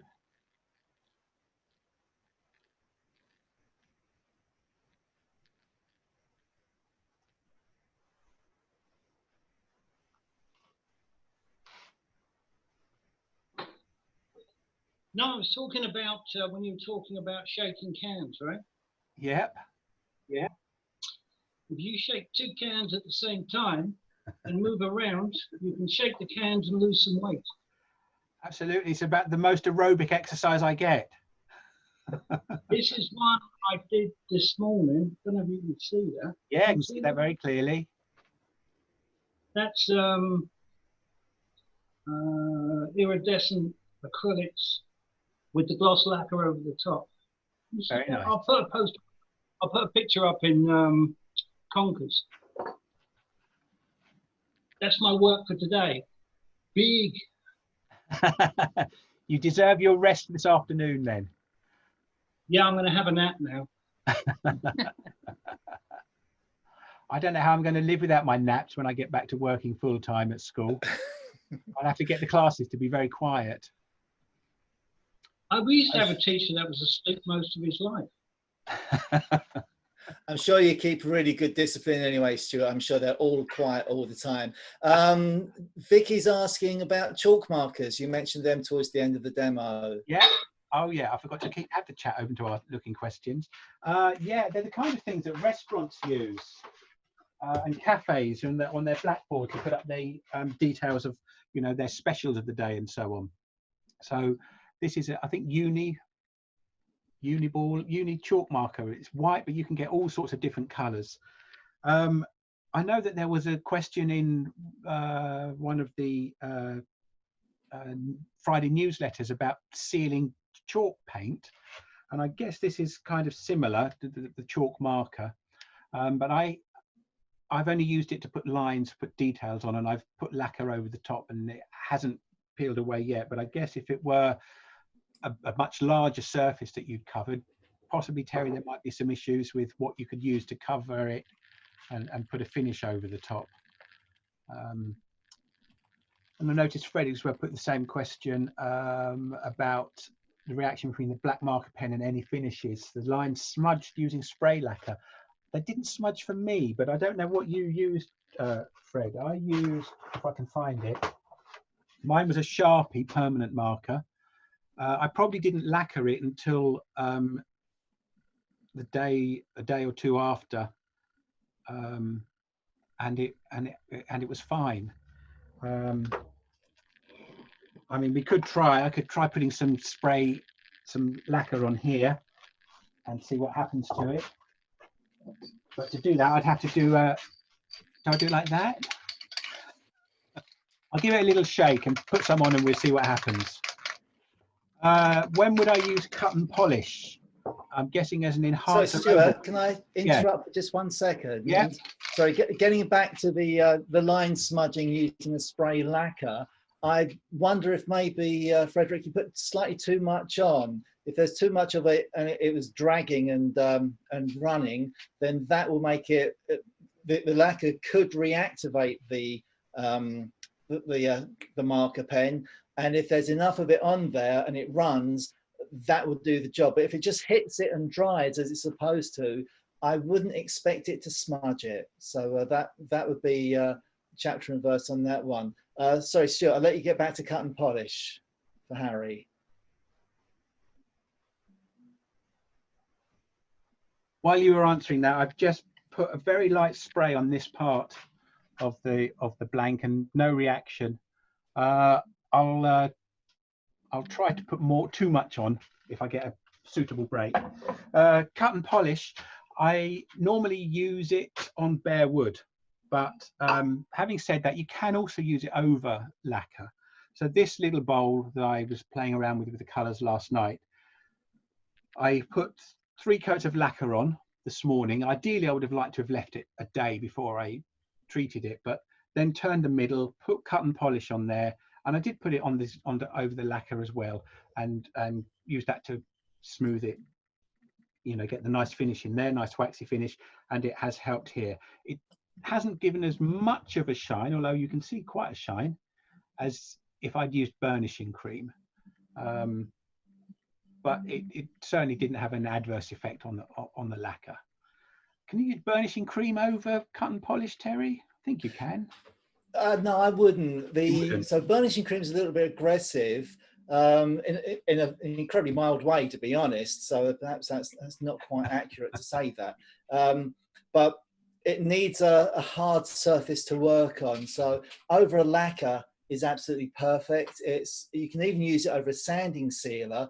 It will bring up a nice shine to that, but you do need to then follow it with a wax. Once you've used the burnishing cream, you shouldn't put a lacquer over the top of it, but you can use the burnishing cream over most hard surfaces. So that's the lacquers, the oils that build up, so the finishing oil and the hard wax oil, so long as you allow them to dry fully, it'll work perfectly over those. You can even use it on the friction polish. As long as you've given it enough time to dry off and go fairly hard, it will give you an exceptionally brighter finish.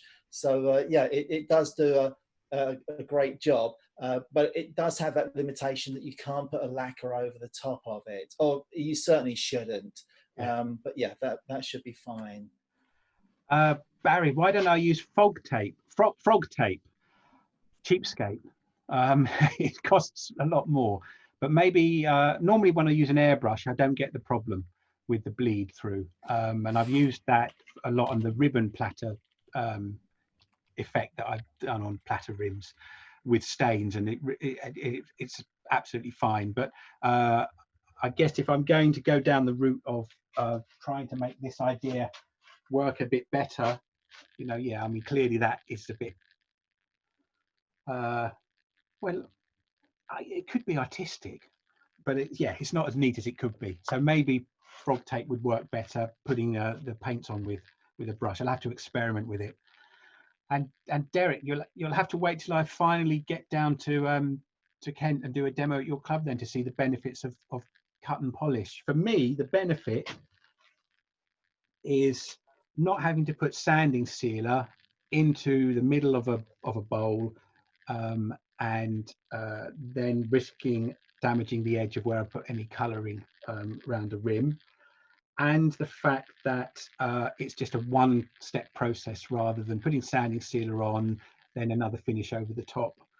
Because often I'll just leave it with that wax interior because I like the softness of it under the hand. I'll bring some down, and if you're not convinced, I'll even give you a dollop that you can take home and have a go with. Right, what did I use to get the grid-like pattern texture on that small, colourful platter? Where did I put it? Oh, it's under there. So you mean this one? The grid pattern is very technical and is achieved with a heavily embossed piece of kitchen paper. Simple as that. All the lines on there that you can see are the pattern of this. So I moved it around. I didn't want to make it look like it was one sheet of the paper, so it went on in various orientations to bring a bit of variety onto there. But that's how that was done. And it was done, there were fewer, the more you pat it, the more you mix it together, and the duller the colors become. The only difference between these two is that I only gave one or two little pats in each area on this one, whereas on this one I worked around the rim several times. It's easy to go too far and end up with everything being grey. So you have to have a little bit of knowing when to stop with that dabbing. Surely, Stewart, you've never gone too far with colours. I find that hard to believe. Absolutely not. I always stop at exactly the right moment. I always think it's great that your viewers are watching and going, "Oh no, not another colour," and then you plough on anyway, and it all comes out great in the end. It's absolutely brilliant. There is only one that I haven't ever shown because it was a complete and utter disaster, and that was an acrylic paint pour, and I wasn't convinced about it in the first place either, really, that I got the right mix or anything, or the right amount of silicone in it or anything. And if you want an elephant grey platter, I've got one somewhere. I might pass on that one, thanks. Okay. All right, Derek. Yeah, I see you. I look forward to seeing you as well. You give me a bit of banter just because I forgot your name once, but I look forward to seeing you in person as soon as possible. Right, Jamie, you've got another question, and then Ben. And so, Jamie. Yes, mate. I was basically just wanting to know what would you recommend a good finish to be before moving to the buffing wheels? What do you mean as a product to put over? Not necessarily a product.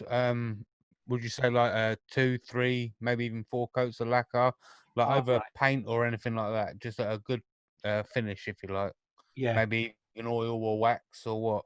Yeah. Okay. If I were finishing with oil, like this one was finished, I think I put at least 3, possibly 4 coats of oil on this one, and it took quite a time to dry. Not just because of the various layers of stain. There's more than one layer of stain on there. Yeah. But I had sanded this to 400 grit, and it took a bit longer, it seemed, for the oil to absorb. So I oiled that over the course of a week with maybe 4 coats of oil. And I think it's best to leave that a good few days before you take it to the buffing wheel.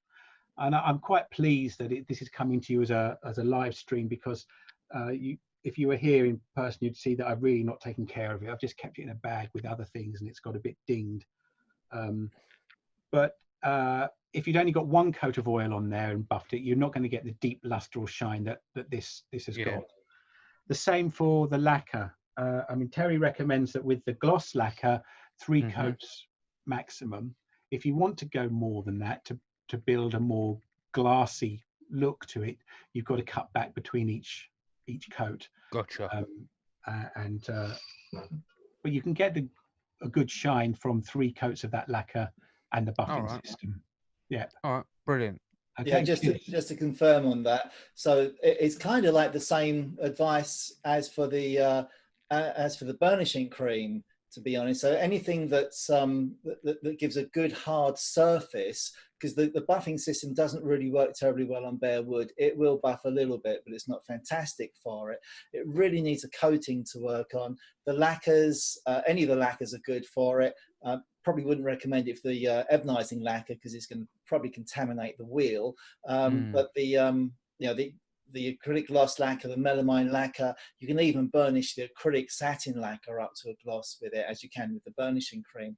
The oils, the finishing oil, hard wax oil, absolutely brilliant for it. And what a lot of people do now is they'll use they'll sort of the sand to about 240 grit, put a coat of sanding sealer on, and then just take that to the buffing system. The buffing system's quite happy with the cellulose sanding sealer, and it will buff up and give a really good finish at the end of that, and nothing else needs to be done. So you know, you obviously need to fit the finish to the product that you're making, and whether or not it needs to be hard wearing, handleable, and so on.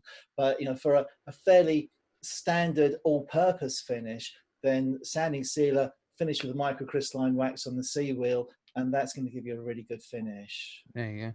Oh, and Emma's just saying she's demoing the buffing system next, so there you go. Oh, there you go. Stay tuned.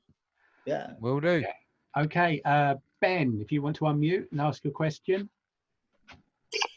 Yeah, going back to the use of tapes, what I find very useful, if you want to segment a bowl up into different sections for different decorating techniques, automotive lining tape. All right. Very good. You get it in various widths, and I find that's very useful. Right, I'll look out for some of that. Actually, there's been a question asked privately in the chat about using dedicated paints against automotive paint spray cans. I haven't got any paint spray cans, automotive ones, but you can use those on wood as well. Yeah. For my use, there's a bit more control if you're putting it on with a brush or with an airbrush than from a spray can. So that's where I prefer that. Glyn, you wanted to ask a question? Yeah, can I just, it might be Terry as well. You mentioned that putting microcrystalline wax on makes it food safe. Did you use that in your dog bowl? In my finished dog bowl, with my rude message on the bottom, but it's a good reminder to all of us about hubris. I'm trying to think. I think I did put microcrystalline wax on it, but I wouldn't let my dog drink from it. Apart from the fact I haven't got a dog and don't. Oh, that could. Yeah. You know, they're the same responsibility as children, but it goes on for longer. Yeah, the whole Stephen will get you in a second, mate. The whole thing about food safety is such a nightmare, and there are so many wrong claims that are made about products being food safe. And we've only got, according to my screen here, about 3 minutes now left of this. And I could talk for a couple of hours about the whole nightmare, the whole rabbit warren that food safety is and food safe coatings. The real crux of the matter is there's a test, the EN71 Part 3 regulations that cover toy safety and coatings for toys. There's no similar test for food safety, and people use various tests to say that their products are potentially food safe. They're not really ideal for this. So yeah, it is a bit of a minefield, quite honestly. I'm not going to go into it now, but yeah, the food safe finish obviously is inherently food safe. The microcrystalline wax we've had tested to a fairly suitable test, but to be frank, it's still not ideal. So yeah, it's very, very difficult to actually give a proper answer to that question, particularly in just a couple of minutes. So yeah, I'll leave that one for another day, if we may. Okay, Terry. All right, and I think Stephen's got a question. Stephen, are you waiting to ask? He's unmuting his mic. I was just going to say, whoever made the comment about automotive oh yeah, masking Ben. tape, right? You can get it really thin. Like I used it on this to get the line. I mean, it's really, and it comes in, like I said, loads and loads of different sizes, but I think you can get it actually thinner than that, which is about 2 mil, maybe a little bit more. I think I've got a 2 mil one here. Yeah, it's real handy stuff. Yeah, I didn't know if this, perhaps this is automotive lining tape, Ben, but I just bought it off eBay as thinner tape because I wanted to do some curves with it, and this does really nice curves. So perhaps I'd used it without really, without knowing what I was doing. That wouldn't be a first. You can stretch it as you're pulling it. You can stretch it, and it actually will stay in the position it's stretched. So you can do some sort of abstract stuff. It doesn't have to be like dead straight like that. Yeah. Excellent. Anyway, that's all I got to say, really. Another thing to keep me awake at night, thinking of what intricate patterns to create with it. Right. Well, I think we're at the time for Emma's demo now. Back over on YouTube. Hope you enjoy that. It looks like she's going to be doing some of the demoing the buffing system as part of her demo this afternoon. Fingers crossed. And I'll catch some of you again later on at the end of her demo. Cheers. The Zoom chat closed there, so we'll go back to the next part of Andrew Hall's video, and for some reason when I come back my voice sounds a bit strange. Not sure why that was. And then I started messing about and making instruments out of other things, and as I said before, I went to see Auntie Kath, and Auntie Kath gave me this lovely wine box, and I made the wine box guitar, and it's turned out to be absolutely my most favourite guitar. If I want to play it, it's the first one I pick up, and I have it in the caravan with us. I keep picking it up and just having fun with it. I also wanted to make it a little nostalgic as well, so I added to it a piece of Durham Cathedral oak for the actual volume knob and the jackroot socket, and the neck is made out of a piece of oak that I was given from a friend of mine down in Huddersfield, and it was out of a church organ, and you can see the medullary rays on that as well. So the wine box is Laithwaite's wine. I think there was red wine in there. We've got a bottle of rosé chilling for after this as well, haven't we? Yes. So it's you'll enjoy it. That is quite a sweet sound, I think.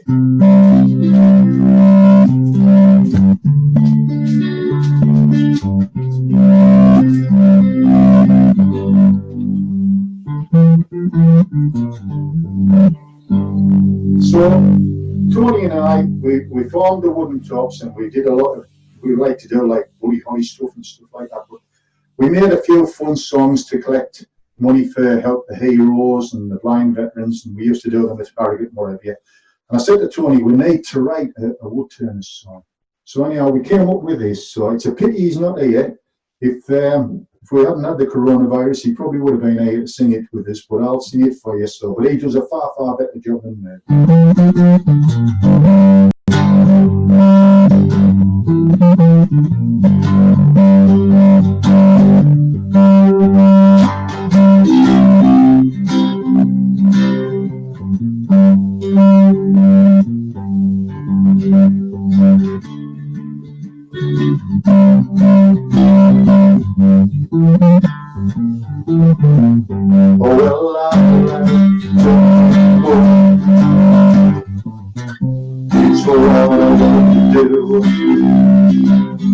When I'm turning wood, it makes me feel good,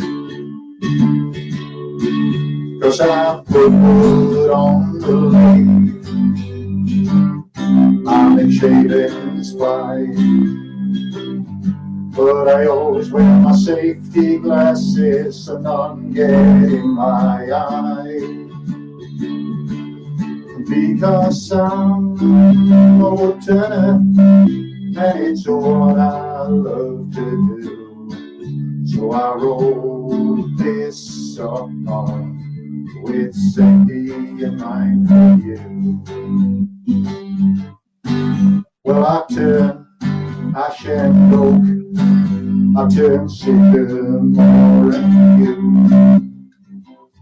When I finish turning, I know just what to do. I put on my face mask when the sun was fine. Yeah, I don't forget to do it. I do it every single time, because I'm a woodturner, and it's what I love to do. So I wrote this song with safety in mind. Well, some will ignore safety, and some will mock it. But if you want a happy marriage, buy yourself a smock and keep your workshop tidy, nice and neat. And buy yourself a pair of good boots to protect your feet, because I'm a woodturner. Brilliant. Okay, well, without further ado, I'll give you the screen and let you go for it. Emma Cook, thank you very much indeed, and looking forward to seeing what you get up to. Here we go. Thank you very much. Right, okay, well, good afternoon, everybody. Fingers crossed we have a better day than we did yesterday. But as Terry's just said, I am already streaming into the Zoom program at the same information as the link before. So if anything happens, and Paul's recording it, so if anything does happen to go wrong, then we've got a backup. In fact, I'm going to record it myself as well, and then everything's covered. Okay, so this afternoon I'm going to just do a little project because I'm actually looking more into a couple of different ways that you can finish something. I have on this the lathe here, just between two centers, I have a piece of resin. So we've got, it's only a small, tiny little 2-inch square by 3 inches long piece of resin as a hybrid blank. And we're going to be looking at a couple of ways to finish this with some of the chestnut products. So I am basically going to be making a little egg. So it's not a huge project, but it is a fantastic project if you are thinking about having a play with different finishes, because they're fairly quick to turn. They don't take too much timber, so you're not sort of wasting timber, you're also not wasting finishes, and it is kind of you've still got something at the end of it that's just a nice thing to have. So I kind of, if I am playing with new finishes, I do tend to turn something small along those lines. So it's an idea. So we've got a couple of blanks. If I've got time to turn both of them, I will turn both of them, and each one I'll finish differently.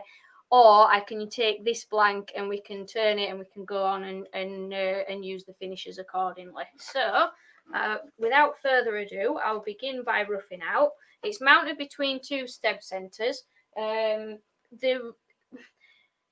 You don't really want to be using something like a normal revolving center, ideally on resin, because it's potentially just going to spin. And because it's not got a huge amount of give to it, your centers don't particularly go in very far. So the stems with having the little teeth around the edge are brilliant, because there's lots and lots of points of contact there that will help your resin to be connected fully. I'm just going to put my face shield on, so just bear with me a second. Hopefully you can still all hear. And we're just going to begin roughing this out with a 1/4 inch bowl gouge. I'm going to use a traditional grind on the 1/4 inch bowl gouge. So we've got a very short grind on there. Anybody who's been watching me over the past few months will be quite familiar with the grind on my bowl gouge. Mine is asymmetrical, and that's for more for when I'm turning bowls and platters, but it can come in useful anytime. So I try to keep up with that. But the short bevel on there is fantastic for roughing out resin, because resin does take the edge off your chisels quite quickly. So you do need to keep up to sharpening. So I'll apologise now that that I'll have to keep running off and putting an edge back on here potentially. I have got 3 chisels sharpened to do it, to try and avoid that, but do keep your chisels sharpened. Okay. So we're actually starting off at about 2000 RPM. You need to turn resin pretty quickly.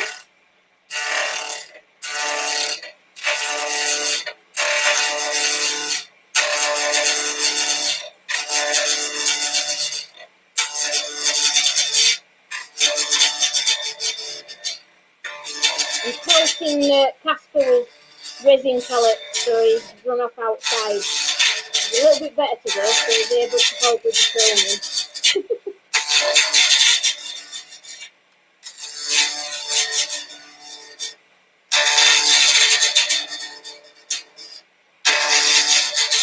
So I'm just levering the chisel and pivoting it around as I'm roughing out.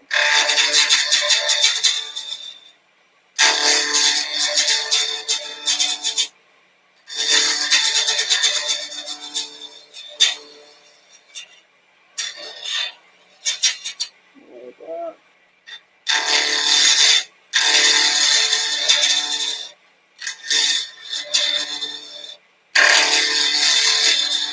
And it's worth mentioning at this stage, you can see how dusty the chisel's getting.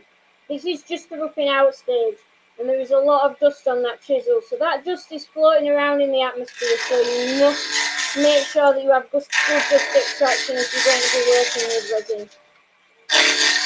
Sorry.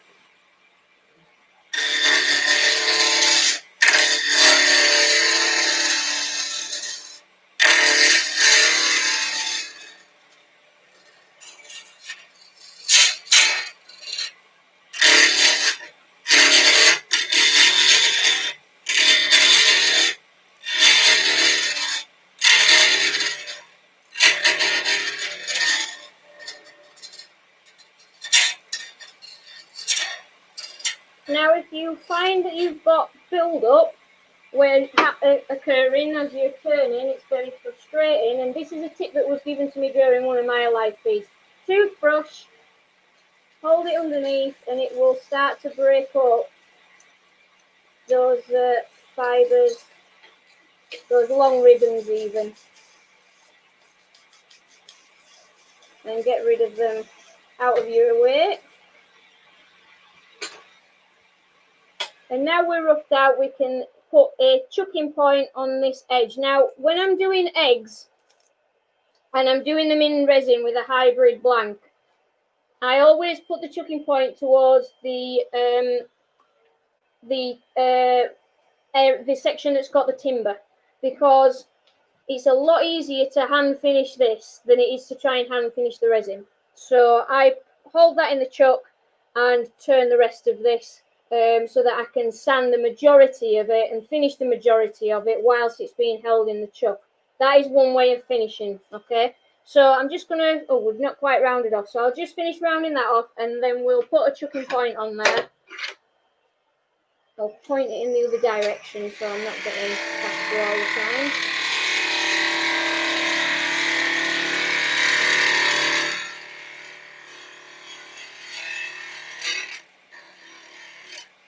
Kurt, I don't think there is. Hi, by the way, Kurt. How are you? I think that Terry's working on it at the moment because somebody mentioned that yesterday. Where's my parting tool?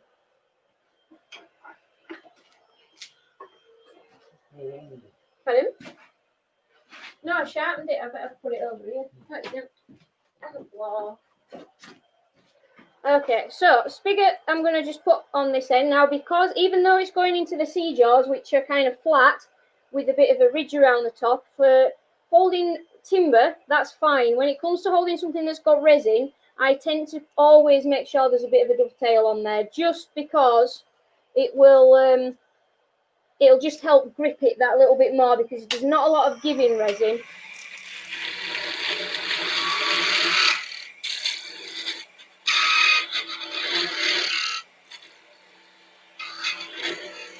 Now, I'm not over chamfering it, just a gentle chamfer on there, but just enough so that it'll help it sit in the jars properly. And we'll put that in now.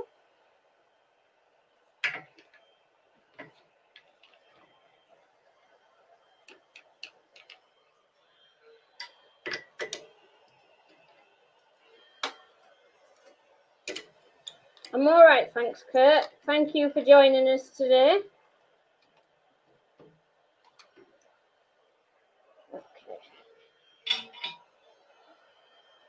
So for now, we're going to move that tailstock out of the way, and we're going to start working on making this into an egg shape.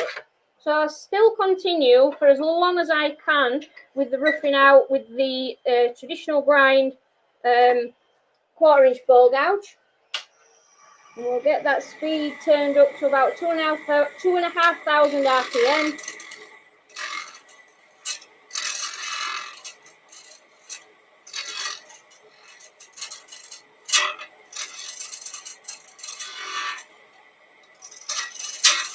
And the first thing that we just need to be doing is starting to round this end off, and we want to get rid of all those little marks that's been made by the dead centre at the top.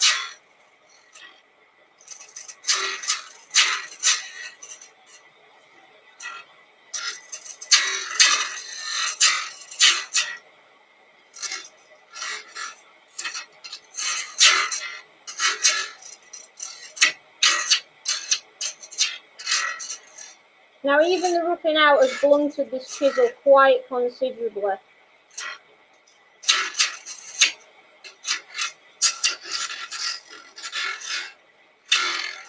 So I'm just going to go and put an edge on this. I will be 2 seconds.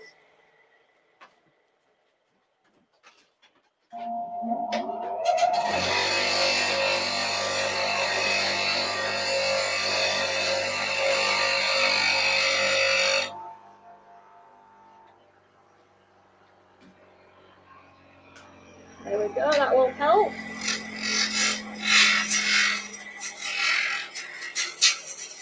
Now resin's not like timber, we can't take huge cuts with it. It won't really allow us to. And you can end up fracturing the resin quite a lot.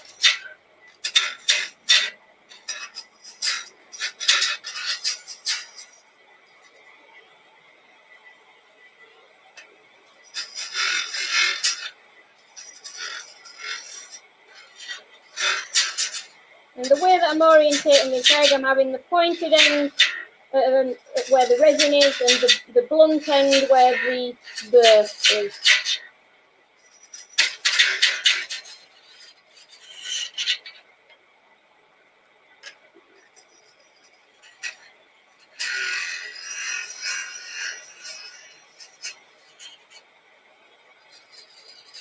Just collect to help a little bit, Cliff, but it's quite noisy. And it's the other problem that I have for today is because it's quite hot in here. It kicks out a heck of a lot of heat with the dust extractor, and the equipment's already very, very warm for the live streaming, so I kind of don't really want to risk it. But normally I would have the cam back on, which I've got down the back of the lathe, and we've got the posy hose just behind it, and I've got a micro clean filter as well for filtering the smaller particles just above the headstock. So I have got plenty of filtration systems, but for today, and I also wear the power cap as well all the time, but that's standard anyway.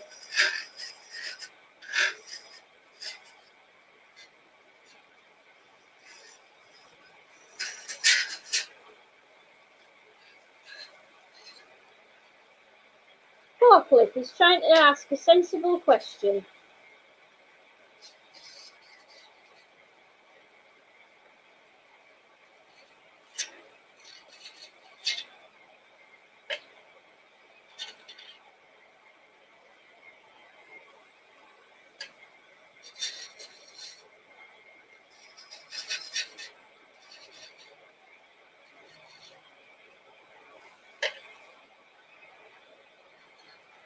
Okay, so I'm trying to get a nice flowing curve. I'm watching the horizon all the time. I'm taking varying size cuts with the ball gouge, but there is no large cuts being taken at all. And we want to make sure that we really do remove as many lumps and bumps that aren't in the right place on this egg as possible with the chisel. So ideally you want as good a finish as you possibly can get with the chisel from resin, because it's it doesn't quite stand the same as timber. You've got a little bit of leeway with timber to do a bit of corrective work with your abrasives, whereas you don't so much with resin. Okay, so toothbrush underneath, get rid of that. And now I'm going to swap to a slightly more swept back chisel. So this is still a 1/4 inch ball gouge, but this has got an ever so slightly longer bevel, so it's a little bit more pointed, just to allow me to really start moving this tool around. I haven't used the spindle gouge just yet because I find that it destroys the edge of spindle gouges extremely quickly.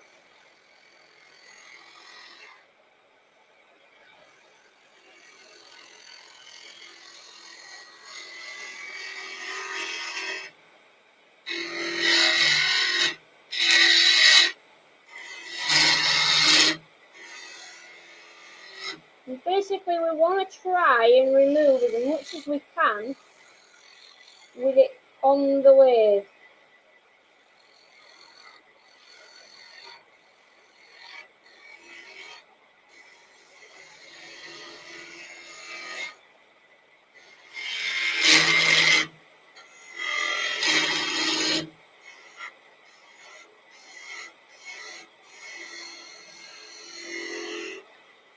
Okay, so that is roughly about the shape that I'm after. And now we can move on to start to sand this up. So just stop and have a look. Make sure there aren't any flat spots. Make sure there's no little areas where the resin's been fractured and chipped away. So that looks pretty good. I'm quite happy with that. Now, all this area that's left is within the timber, so I'm not too worried about that in the slightest. Just want to have one last check of the curve and make sure that that flows. I've got a little bit of a wobble going on there, so we'll just go back onto the ball gouge for a second. Now don't forget that resin doesn't have a grain, so if you are very careful with your tool work, what I'm kind of doing really is using the ball gouge at the moment as a little bit of a scraper. So I'm going both up and down the face of the resin because it doesn't have a grain for me to worry about spoiling. I try to keep the tool in contact with the resin as much as possible when I'm making quite a fine cut, because it's very easy to apply the chisel in slightly the wrong angle, and if it bites, it'll just chip out a lot of resin. Chris, yes, I will be doing the casting and going into all sorts of detail in a couple of weeks on the sphere demo that I'm doing. We've got much longer to cover that, so yes, starting right from the beginning. Okay, so where's my 120 grit gone? Another second.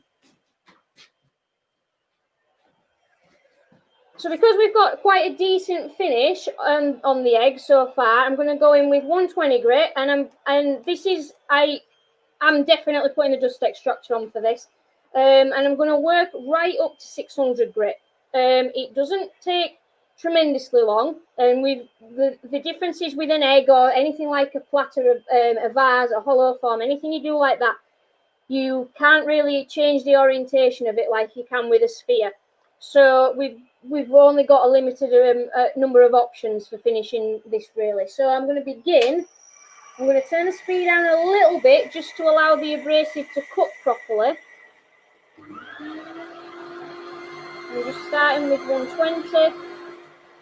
You don't want to build up loads and loads of heat during the sanding process, because you can actually and I found this when I turned one of my sort of signature baubles with resin. You can actually cause it to start to lose its solidity a little bit.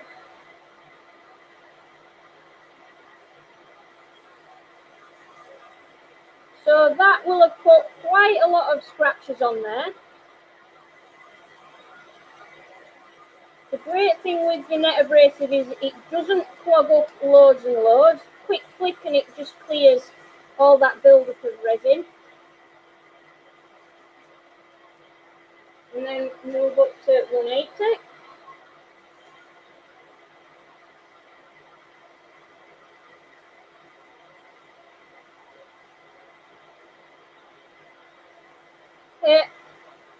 Harry, I use Alumilite. This is Alumilite polyurethane resin.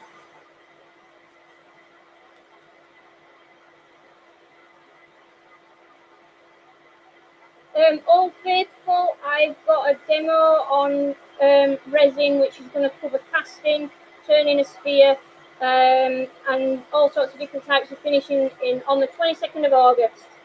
It is on my website if you want to have a look a bit further for further info. Okay, so we've done 120 and 180. I'll just stop that a second. Hopefully you could hear what I was saying then. And we've got quite heavy scratch marks in this, which is fine, but we just want to make sure that there aren't any that are particularly heavy in there. So at the moment that looks fine, and we're going to move up now, and this is where it really starts to count. So we're moving up to the 240 grit, and you do need to keep stopping and having a check to make sure that you have actually removed the scratches from the previous grit, which isn't always easy. So we'll make a start with the 240, and I'm going to give that a quick once over.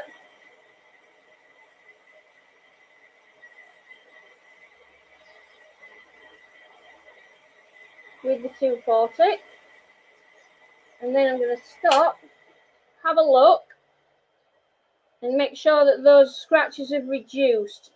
And then I'm just going to put some scratches in along the spindle of the lathe, because that will tell me when I apply the 320 that I have got rid of the majority of the 240 grit scratches, because all these longitudinal scratches need to have gone in order to have achieved that. So it's just a little tip is that for making sure that you have achieved those scratch removals. Now I've got a couple of heavy scratches. I think the camera may just pick it up further towards the back of this egg, so we might find with the 320 that that's not quite gone. Now I'm not going to go mad with this today, and if I have the odd scratch in there, we're I've got quite a few bits that I want to show you yet, so I'm not going to go mad trying to get rid of them. But you do need to spend a good amount of time when you're working with your resin to make sure that each level of grit has been properly removed by the following grit. Now it's also worth saying I'm not applying a lot of pressure. If you apply a lot of pressure, then again you can push some parts of the abrasive into the resin and it can scratch quite deeply. Oops, forgot to put it down. So we'll stop that again, have a quick look. So that seems to have removed those heavy scratches. So again, we'll go across the grain.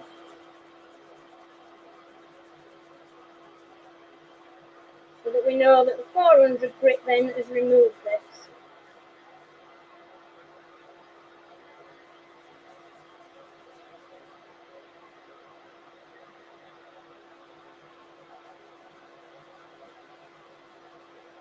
Rubber dub, you can drill resin, you've just got to take it really slow, really steady. You might be as well lubricating the bit with some wax, some beeswax for example, and just make sure that you remove it regularly, because if you've seen the amount of resin that's come off that blank, that's how much it expands. So when you're drilling it, it expands like crazy. So you can certainly drill it. There's no problem with that. Just you might want to pile it with a smaller bit to begin with, just to, if it does fracture slightly, then it's not, you've still got to be drilling a larger hole than you've started off with. So it should help. Yeah, exactly. You can drill acrylic pen blanks. Just be very careful.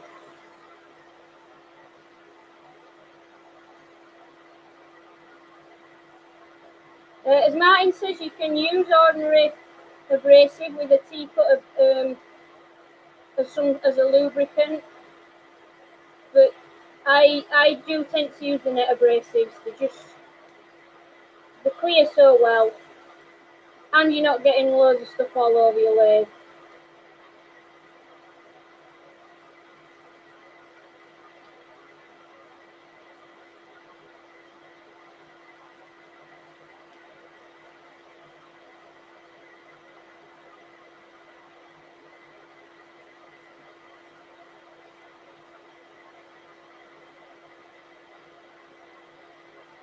So this is now 400 grit.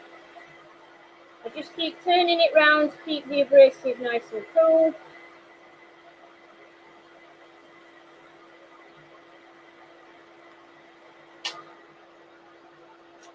And then we'll go on to the 600.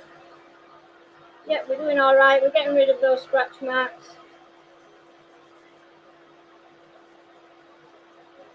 And then we'll move on. And I'm going to use a little bit of nye web then, just to continue up the grits.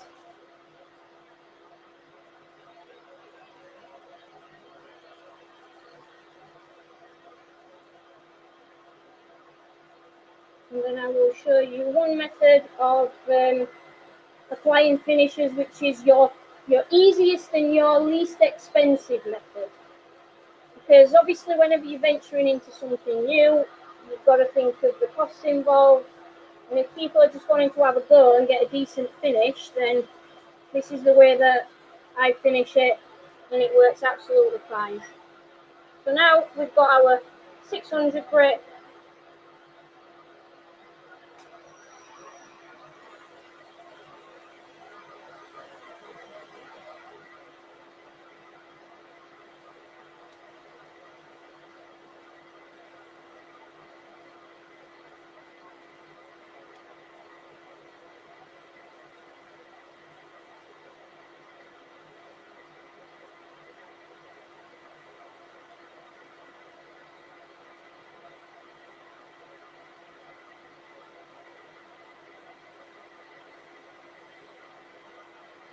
There we go. So that is now 600 grit of abrasive. We've got no real heavy scratches in there. I would normally be taking quite a lot longer. Pardon? So usually I would take quite a bit longer than that, but I'm going to move on now to nye web. Now I know that I've sanded with the 600 grit abrasive, but I do like to just pop back with the nye web with the and work through the grits with the nye web.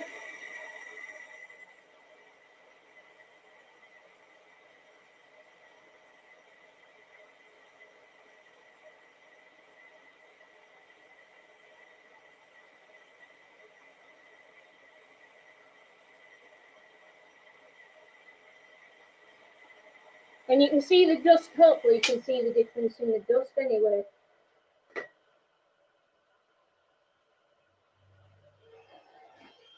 There we go.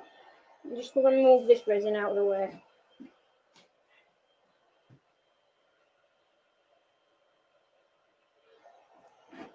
Okay, so I skipped the green because that one's 400. So we've gone on to the red. That's 600. I'm going to go on to the yellow now, which is 1,000.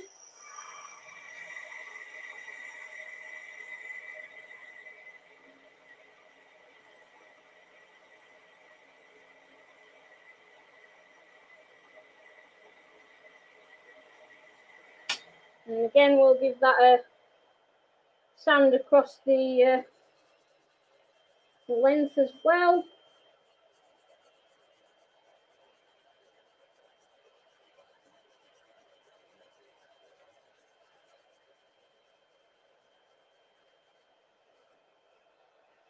And then I'm going to go on to using cut and polish, which we've used quite a lot already this weekend.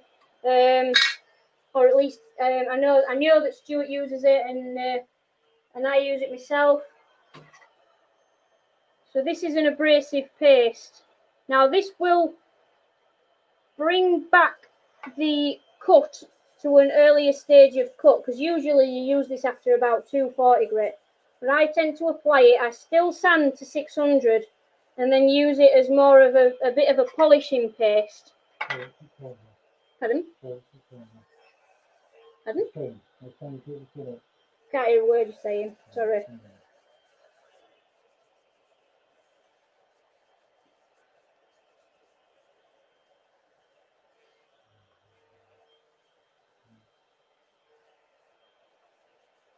So I've applied that, made sure that there's no bits in it. Just rub that on without the lathe spinning, and then we'll start to work that across the piece. And by going back a few grits, it just helps with any little areas that haven't quite been sanded out properly.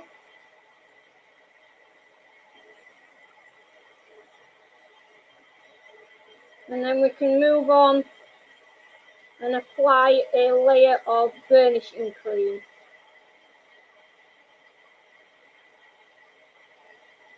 So that is the application of the cut and polish. So make sure there's no residue on there before you start to apply the burnishing cream. And hopefully you'll see the difference of the shine that this will bring up. So give this stuff, in fact I haven't shaken that enough, give that a really good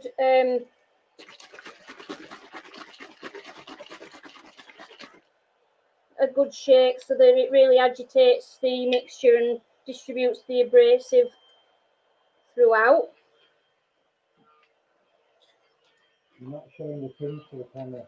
Pardon? Show the pins to the Okay, camera. can you just take that out? Sorry guys, over 2 seconds. Show the pins to the cameras on. Okay. Yeah.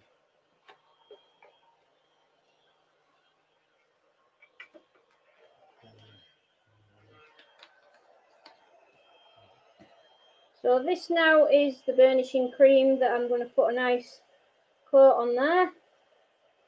And this will really make this pop.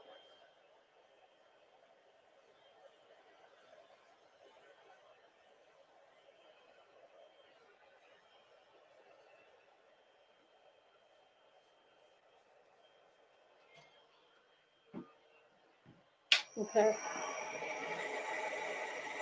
So hopefully you'll be able to see the difference in the camera between the cut and polish layer and this burnishing cream layer.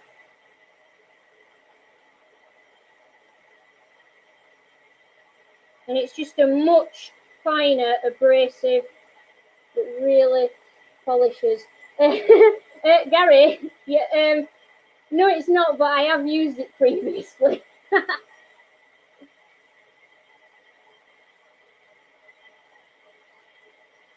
So that is our polish with our piece of safety cloth and the burnishing cream. So if we get zoomed in on that, you'll be able to see that that's just a fairly quick way of getting a very high finish on your acrylics. Now, because it's been sanded in only one direction, you sometimes can see some scratch marks, and it's very difficult to do anything about that.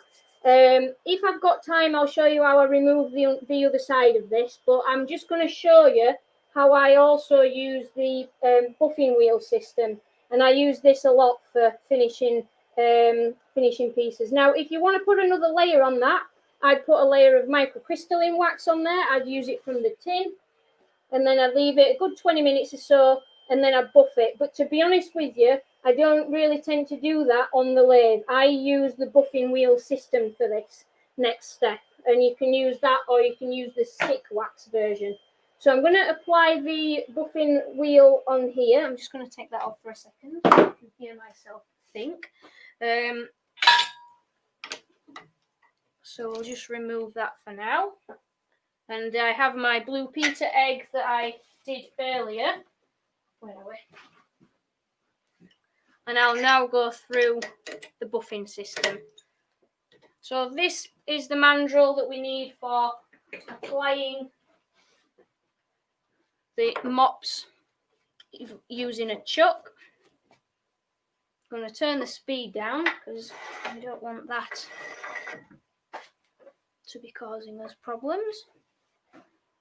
And then the buffing wheel kit comes with 3 compounds. So you've got a brown compound, which is your lowest grit, a white compound, which is your medium, and then you've got a stick of carnauba wax, or you can change that out for microcrystalline. I do tend to use the carnauba, actually. I do like that.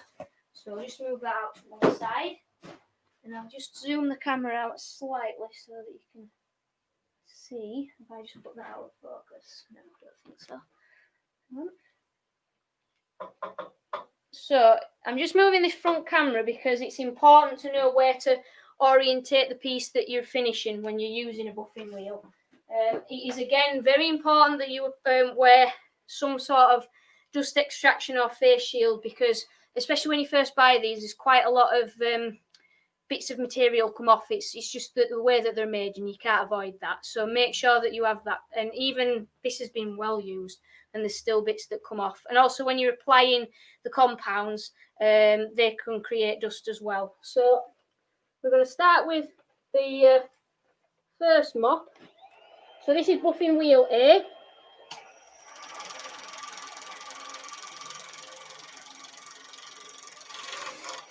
And I'm just going to apply some compound on there. You don't want to put loads and loads on, because otherwise it can make it a greasy finish. Why doesn't that sound happy?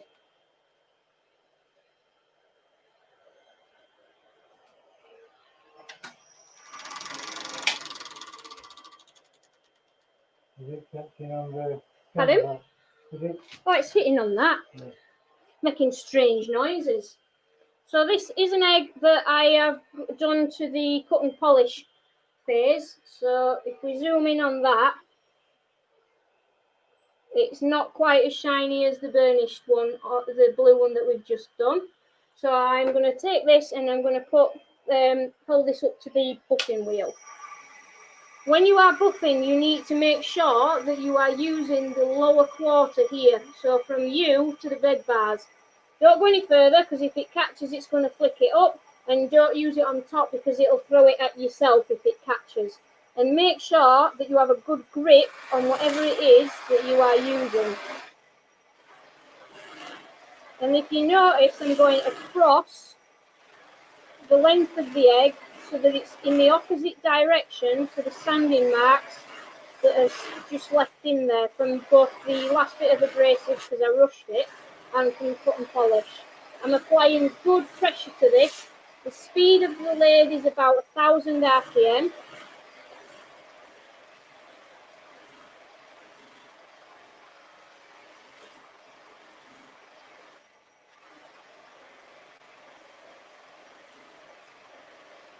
You want, basically, when you're buffing, because this is an open weave system, so your mops are open, you need enough resistance that when you are applying the piece of work, you're not pushing into it, because then your fingers are getting involved. So you want it at a speed that it gives you some level of resistance. It's pushing back. So 1000 RPM is okay.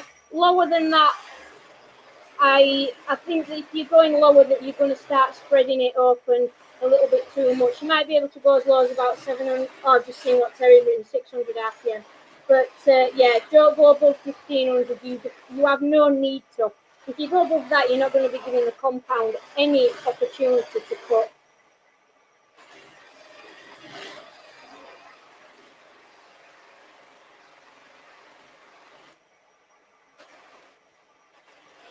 Now, an important point to mention is if you are buffing something on the buffing wheel that has a sharp edge, so a platter or a bowl that's got an edge to it, do not get the edge anywhere near facing upwards. So if I just I'll just highlight this just with this block. So if I was to be polishing this block of wood and I'm polishing this face here, you want to make sure that the mop is flicking down over that edge.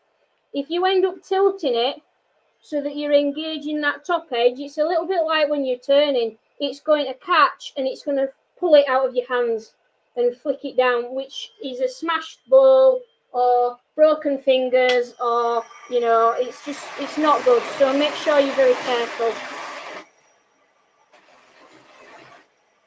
So this is really cutting through those abrasions that have been left.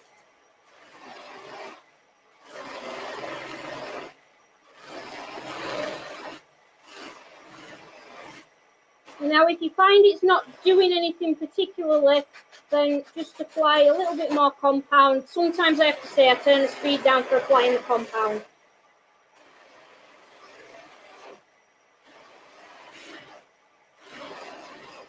And then we'll move on and go on to the middle compound. So change wheels. There is a wheel per compound. Make sure you use them.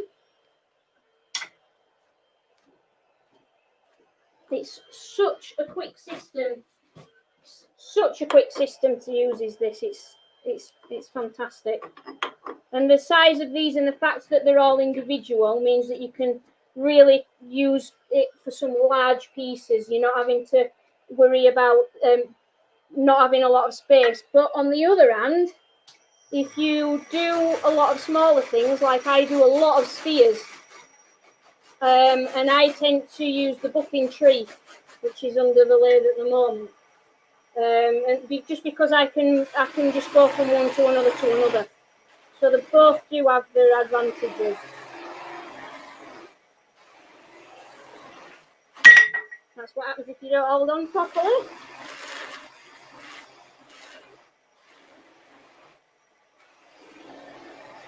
So try and work methodically with your work. Start in one area and work your way around. The compounds are suitable for both the resin and the timber.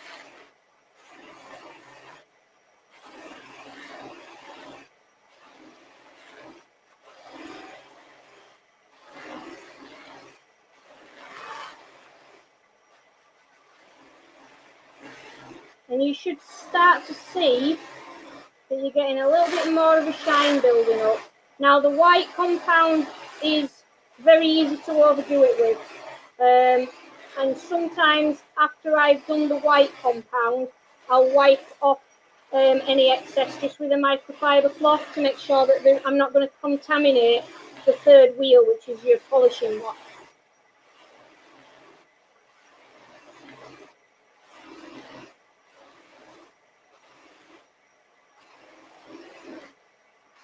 There we go. So you want to be stopping and having a check and making sure that the previous compound has pretty much been removed. The scratches that's been left have been removed. And then we'll move on lastly to the third wheel, wheel C. This is the softest wheel of all of them. Now, it's up to you how you use this. You can put the compound onto the piece that you're actually turning. So you can put some microcrystalline wax from the tin on here and apply it using the cloth, or you can apply a little bit of carnauba wax or the microcrystalline sticks to this third wheel, wheel C, which is what I'm going to do today. So I'm using the carnauba wax that comes with the kit. And again, you don't want to use too much.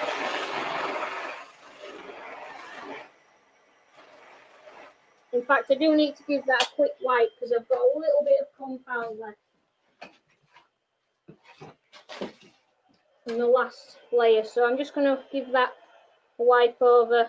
Be careful, do not use kitchen roll to do this with, because you'll just introduce loads of scratch marks. Use something like a microfiber cloth or safety cloth just to wipe this off. Kitchen towel is terrible for scratching stuff. Anybody who wears glasses has probably been told by their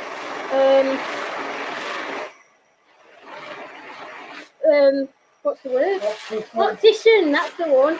They've probably been told by their optician, which I used to wear glasses and I was told, never to clean your glasses with kitchen paper because it does have an abrasive nature to it. It's made of recycled paper, so it's going to have some sort of effect.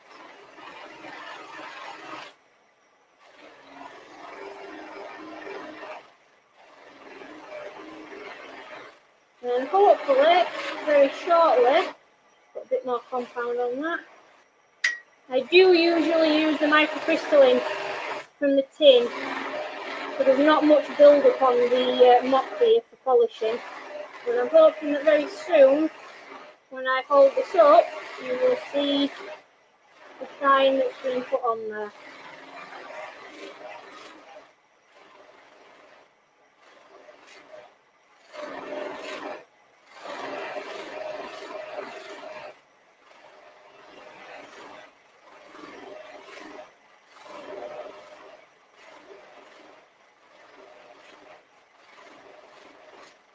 There we go.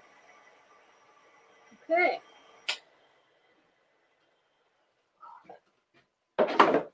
So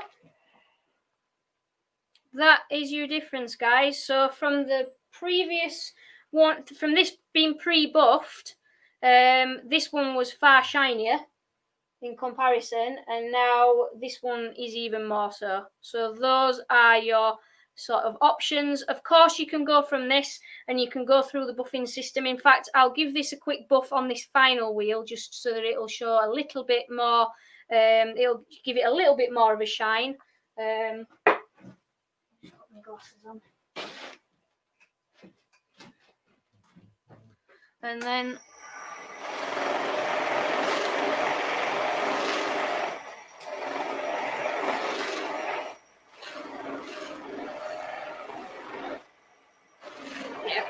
probably needed to go back onto the white compound with this, but it still does add a little bit of extra shine on there.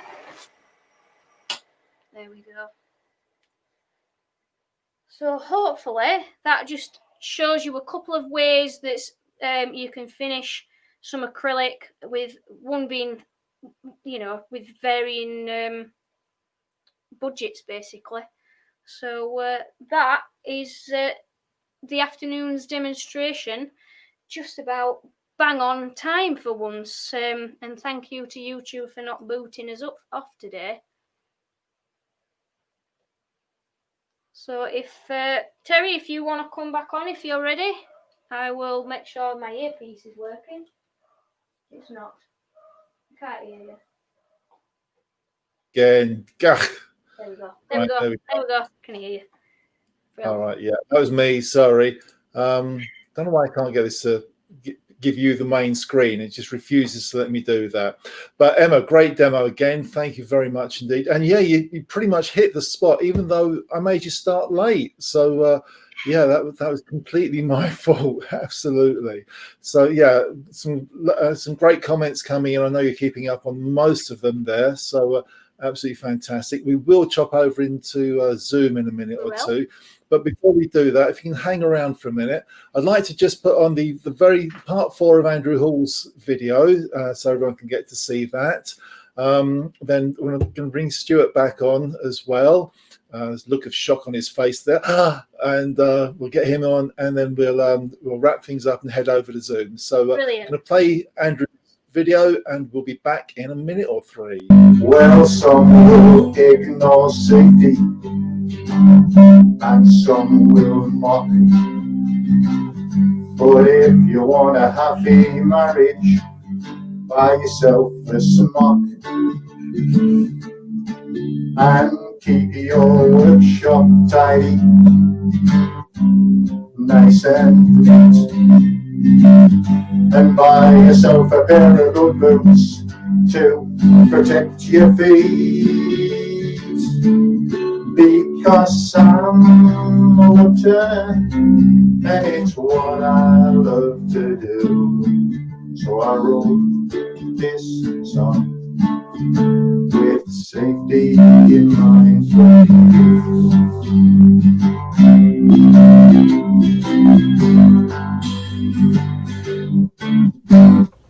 Hi everyone, well, we're back from the dog walk, and when we get back from the dog walk I like to have a nice cup of coffee, and by now maybe you may have seen the Blues Bowls, so, and you're enjoying the Sunday of the weekend, so we're all having fun, I'm sure. And B, you can see, I know I saw you yesterday on the weekend, if you're there today, there's your lovely VW camper van that I can see Janet loves it. So hope you enjoyed the Blues Bowl and the wine box guitar. I've got another one here. I'll just show you this to finish off, and this is a satin walnut guitar made from an old 1930s sideboard.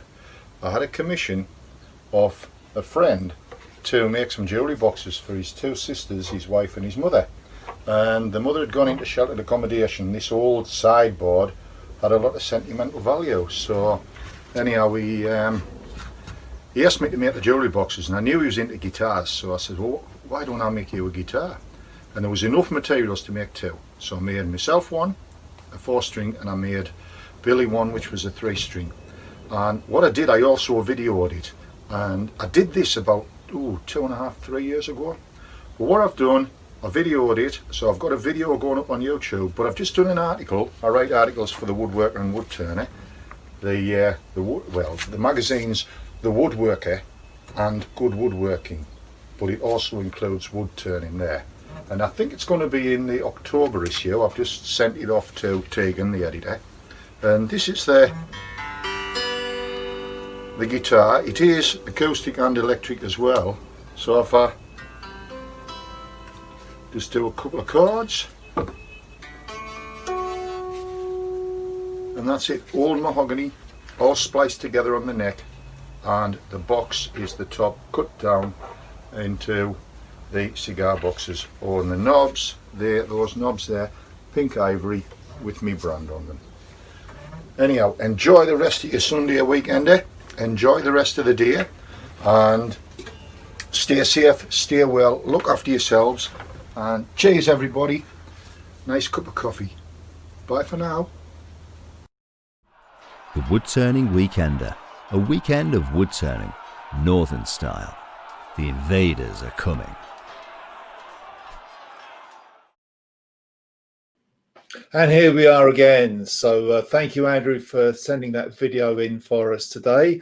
Great to see you, and looking forward to seeing you next year. That should be absolutely fantastic. Stewart, Emma, great video, great demo, and yeah, I think everyone's really enjoyed the whole thing. I've had a great time. Stewart, we're having a little bit of trouble with your feed there, but hopefully you'll catch up with us. Emma, you said something really interesting this afternoon about the about having, needing more time to really give a proper demo as such. So I wonder, should we think about doing something like this another time? Maybe not. Stuart, you're muted, by the way. Maybe not an afternoon, but maybe one evening where we've got a bit more time and we can have just one demonstrator. What do you reckon? Would that be a good idea? Yeah. Okay. An hour is very hard to get a demo in. You are constrained a bit, because I was going to do a platter this afternoon, and I just thought, well, I won't have time to do it, and I wanted to make the finishing the more important side of it, really. Because I get asked more questions, but I'd love to. Yeah, I think it's a good idea. All right, fantastic. Stuart, you. Yeah, absolutely. I think the thing that we've all learned over the last few months is that this is the way we can connect with people, even if it's not quite the same as being in a room full of people. So yeah, I think it's a great idea. All right. Okay. So thank you, James. Glad you like the idea as well. Just seen that come up. So, okay. So I'm not sure of the best way of organising this at the moment. Obviously, is we're going to host it, and we'll get other demonstrators coming in as well, and hopefully we'll be able to call on you two in the future as well. So yeah, if you haven't already, go along to the woodturningweekender.co.uk website, sign up for the bulletins in there, and then we'll send the details out to you. We'll probably create another mailing list because we haven't got enough going on at the moment. Just so that only people who are interested get it, really. It's nothing worse than getting loads of spam email from people you're not really interested in. So, yeah, that's going to be the plan, I think. We've managed to get all the way through on YouTube this afternoon. Hallelujah. And that's been a blessing. I think if we'd have had the same problems as yesterday, I might be thinking differently about this idea. But, yeah, we'll have a go at that. To be decided whether we do it on YouTube, Zoom, or a crossover of the two. Don't know yet. I have to think about that. I think it's worked quite well, but I know that some people have had trouble getting into Zoom, and it kind of puts me off Zoom. So yeah, let's see what we come up with. We'll think of something, that's for sure. Okay, so we're going to head over into Zoom. Martin, you're going to have to, sorry. Martin, you have to change your dinner time. That's all I can suggest on that. But yeah, we're going to head over to Zoom. I'm just going to play some closing credits, and then I will hopefully get myself out of here and see you over on Zoom. Thank you again for your time and effort and help and absolutely everything you've done for us this weekend. It's been absolutely fantastic. It has gone a lot smoother. You know, even after yesterday, it's gone a lot smoother than I thought it would. So I'm really absolutely delighted with it. Thanks again for your help and support. Really do appreciate it. And I'll see you over on Zoom in a few minutes or 5. Okay. Let's find the right video. All right. See you soon. Cheers. Bye for now. Bye. Bye-bye. Bye.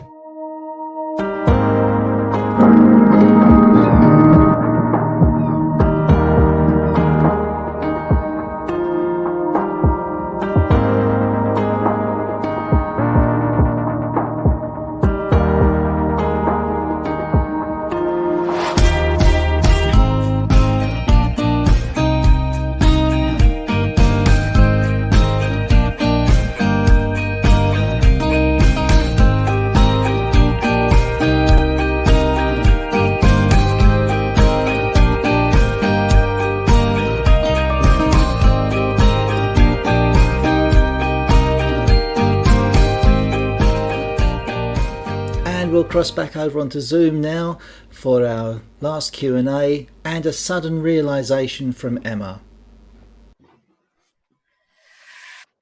Oh, crumbs, I forgot about finishing off the bottom of the egg. I tell you what, if it's all right with Terry, I'll do it now, actually.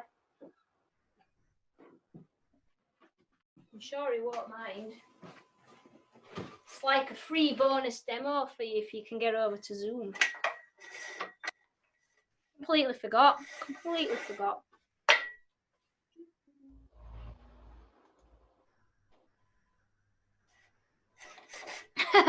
Yeah, Derek, it's true. Showing me age, I need a softer chair. I spend a lot of time sat on my bum, I'm afraid, and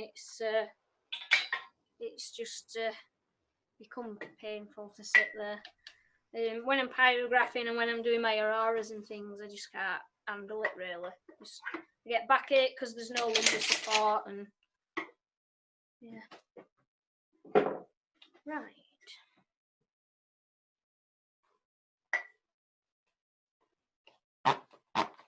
It's frictiony, and I'm going to do it now because I completely forgot. So I'm just going to give people a few minutes to come across from YouTube, and then I'll take the underside of the egg off. And it's the same. This is the same setup that I use for both resin and wood. It's just a little bit easier with wood. Where's the center point?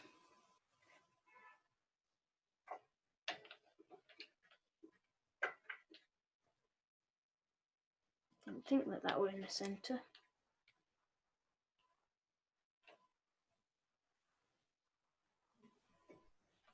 You still demonstrating, Emma? I forgot a part of it, and someone's asked a question, so I just thought it'd be easier to actually show you. It's dead quick.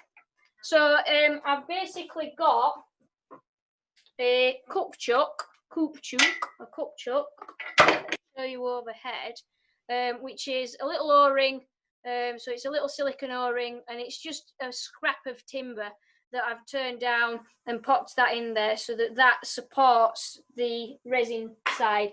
Now, this is why you don't want to overheat it when you polish it, because if you overheat it when you polish it, it can make the resin soft and it can actually indent it. So I've just put a ring centre in. It's an Axminster centre. So it's their ring revolving centre. I don't know. Let me just check the other camera. Hang on a minute. There. Oh, I'll just adjust that so you can see.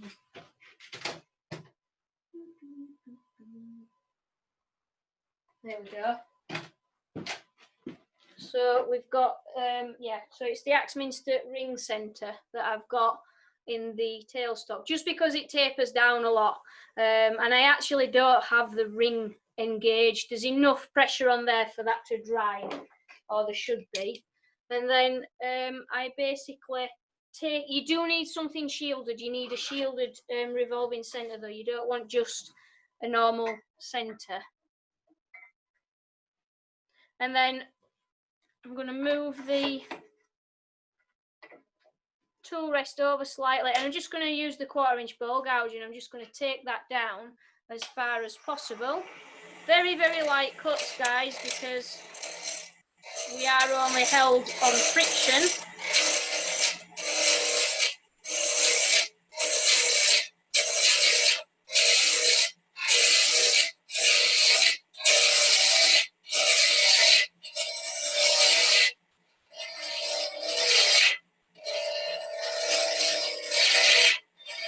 And then just very carefully work your way around and blend that cut in.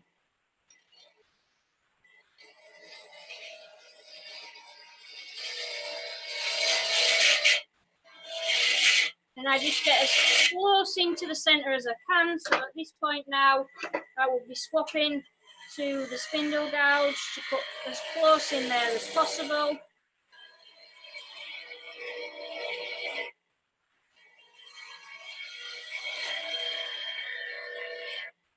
And this is also ample enough, is this friction drive, that you can sand as well.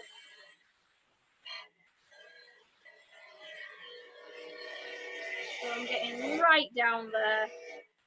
But this is why I tend to do the blunt end with the wood, so that any hand sanding that's involved, so now I would sand that as much as possible, and then all you've got left is this tiny, tiny little amount that just needs, either you can sand that off with a disc sander in the headstock of the lathe, you can pop it off with a carving chisel, but that's all that's left. So that's how I take them off, and it's the same with any. If I do need to do any adjustments, like this one's finished, but I really hate the shape at the blunt end of the egg. It's just got it's too fat here, it needs to taper off a bit more. So I would actually then swap to my other revolving centre, which is just a point, which I've put down somewhere and lost. So it's the standard one, I think, that comes with the lathe. Where is it? And that has, I basically make a little recess in the back. I do have, I've had a couple of ideas passed on to me that I need to play with. And I actually have got a threaded revolving centre for the tailstock.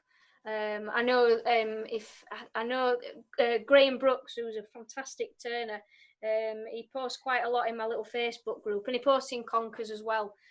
Graham emailed me all sorts of bits of information, and he puts a thread on his cup chuck, so he can put it on there, but I'm not right good at thread chasing, so I haven't done that as yet. But if you've got one of these in each end, then if I go onto the overhead, then it just makes it very easy for you to remount them, and it's not going to damage the finish, the acrylic, the resin or anything. So they're decent little things to make are those. So that is that. So hopefully that answers that question. George, no, I don't stabilise. I try to use burrs that I don't need to do that with. I haven't got a pressure chamber. I've got the vacuum chuck, but I don't have a pressure chamber, so I don't tend to stabilise them. But there are some woods that you can't get away without doing it. I have a sphere that I'm showing in a couple of weeks that needed stabilising. I got away without stabilising it. I got a nice blank out of it, but when it came to turning it and finishing it, then you don't get as good a result. So, oh sorry, wrong camera. There we go.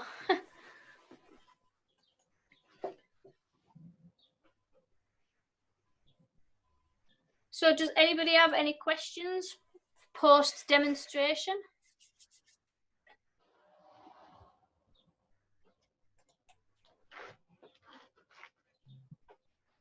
Ben's got a question. Ben, just ask you to unmute there if you'd like to unmute yourself and ask a question, or you can, of course, just type it if you prefer. Yeah. What is it you use for stabilising? I don't stabilise. I don't stabilise the burr. You use cactus juice for stabilising. That's the most commonly used one. And you put it in a vacuum chamber so that it evacuates all the air from the blank and it forces the cactus juice in. It's just called that. That's the brand name. It forces it into the burr or whatever wood you're using, and that stabilises it. People use it not just for stabilising wood to use with hybrid blanks. They stabilise like punky wood. So if you've got a really beautiful, I mean, I've got some sycamore that's spalted, and it's absolutely stunning, but it's a nightmare to finish because you end up with, it's like a ploughed field when you're done. So stabilising it's brilliant, but they ain't the cheapest things to buy.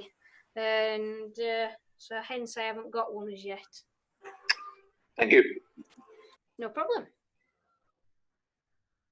Alan, I've just read yours. I don't use carbide tools because I was traditionally trained with traditional turning tools. Carbide chisels, there's nothing wrong with them and they have their place, but seems to be growing in popularity, but kind of for the wrong reasons somehow. They kind of market them as being very easy to use, but you've got to be very careful with using carbides. So not all of them are as useful as they make out to be. So you'll still get a good finish with a carbide tool. Just be very careful that you don't try and overcut with them, because again, like with the traditional tools, you can shatter the resin. And I mean, I've got, I do have Paul Howard's hollow jig. I have his sphere jig, and that's a carbide cutter on there. But it suggests that you do a lot of the roughing out before you use it, and that you do cut very gently. They're not meant for sort of roughing out work because the tips just don't handle it very well. So you can use them, but I never really bother. You can't beat traditional tools, but that's just the way I was taught and the way I like to turn.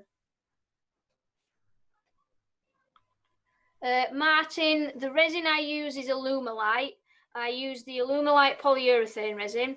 I have used other resins and with varying results. Polyurethane doesn't smell as much as epoxies, but yet if you are finishing by hand and you're not using a buffing system, for example, sometimes epoxies give you a slightly better finish. That some people are under the impression that it does give a slightly better finish than the polyurethane do, but I would argue with that. If with the right methods, you can get a glass-like finish on any resin. So, yes. I have a video showing the camera setup for my demos. I don't have one, George, because I don't particularly want to advertise what I have, because my insurance company wouldn't pay out if I went, here's all the equipment I have, and this is how much it was. So I don't have one. I might do a Zoom session on it, but it will not be available after the Zoom session is finished. For those reasons, you've got to be so careful with insurance, advertising what you've got. It's really not a good idea. So I don't have one. But yeah, I'll think about doing one, because I have been asked by a few people at what the setup is, so I will think about it.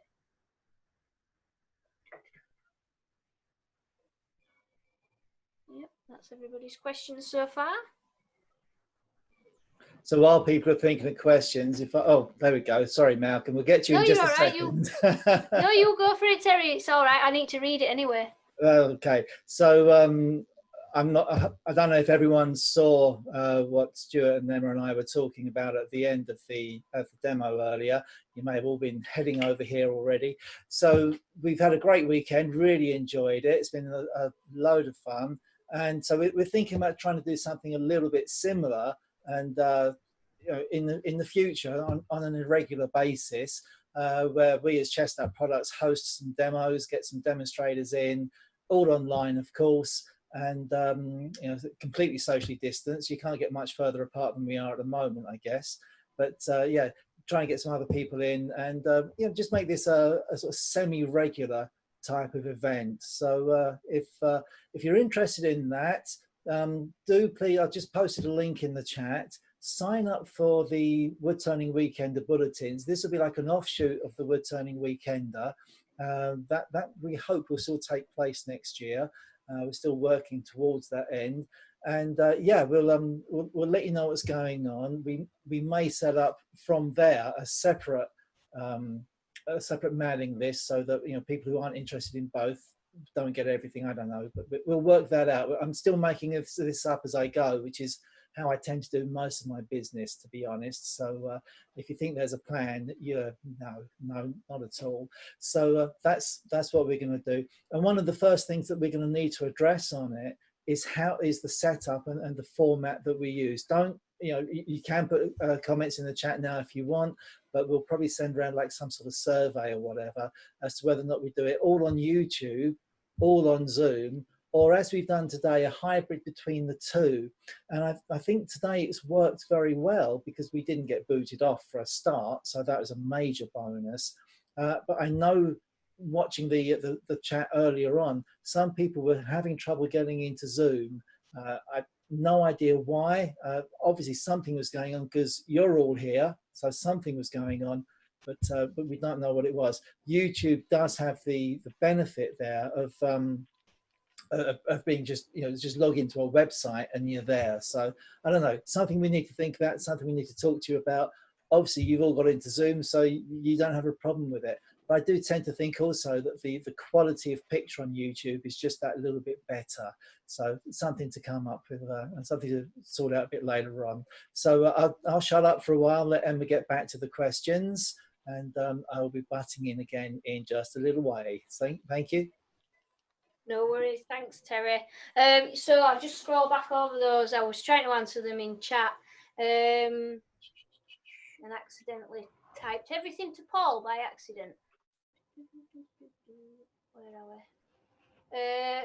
Malcolm, you asked about pouring the resin.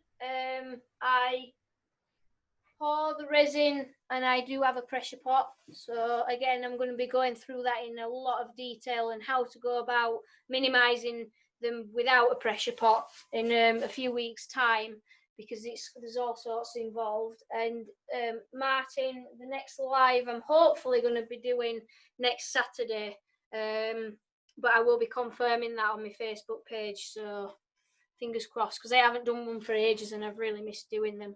And I've loved this weekend, so it's been nice to get back to it this weekend. So yeah, fingers crossed I'll be doing one then. What else have we got?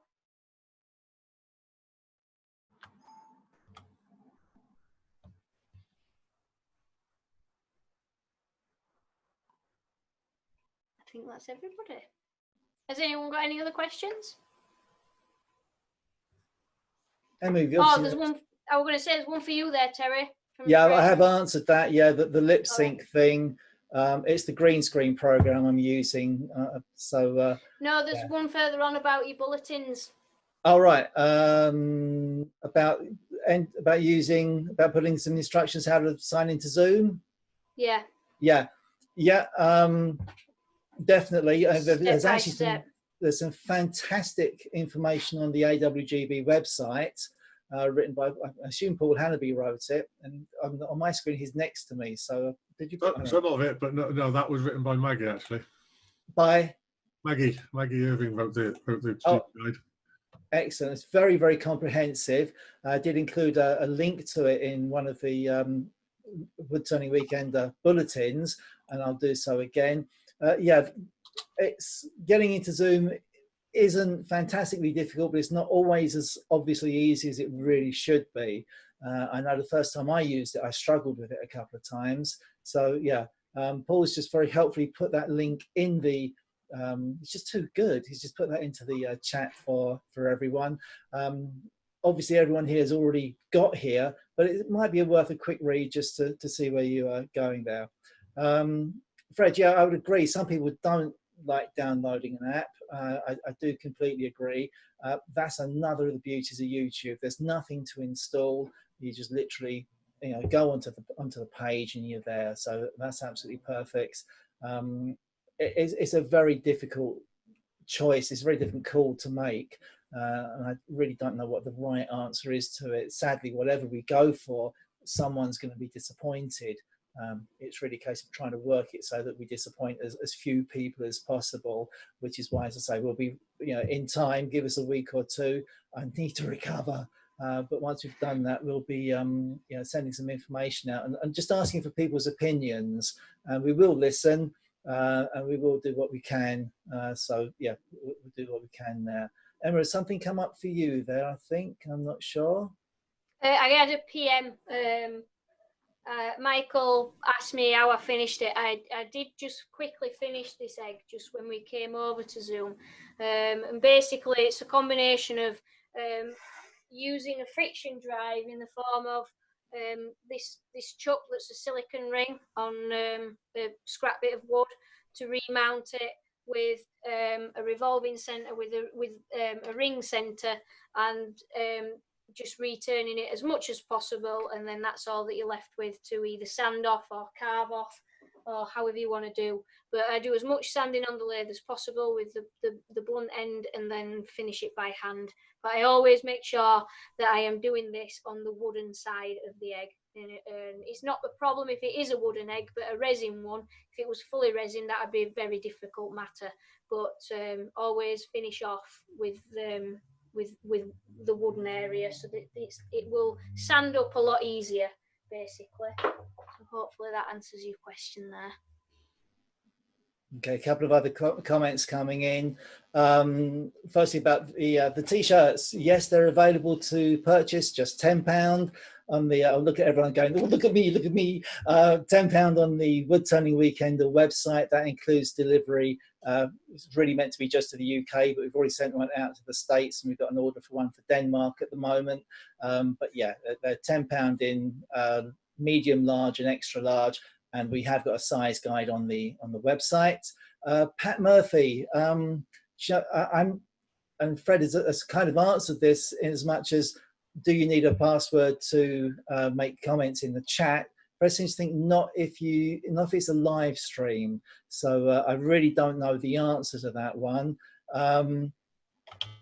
So yeah, something I possibly need to investigate. And of course, if you do sign up for a Google account, if you haven't already got one, you can then use that to sign into Zoom, but you still need to download the app. And Fred, I'm glad you think it's such good quality. It's yeah, I'm really pleased with how these t-shirts have come out. They're good fun.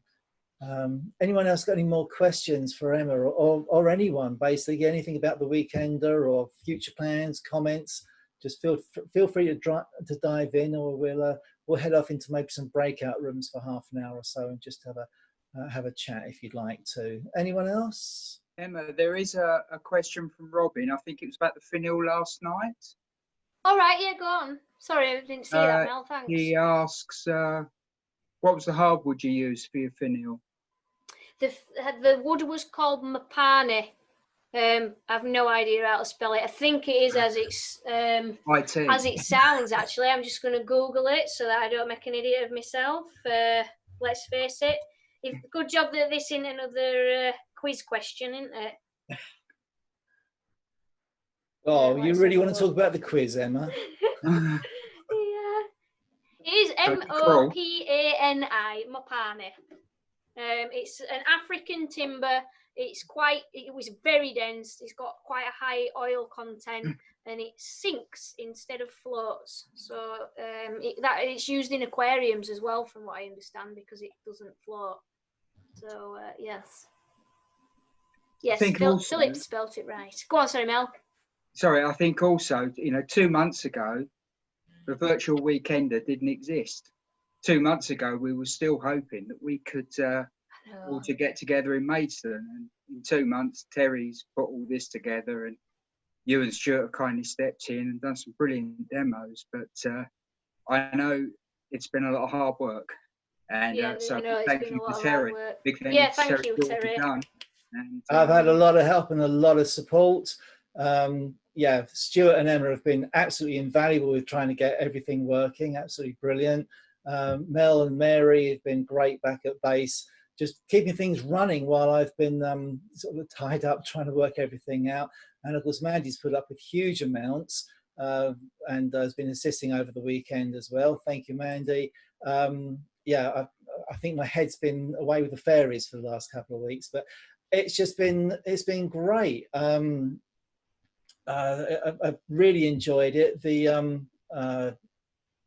Sorry, I'm reading comments as well at the same time. Stop doing that. So am I. Yeah, it's been great fun, and yesterday wasn't without its problems.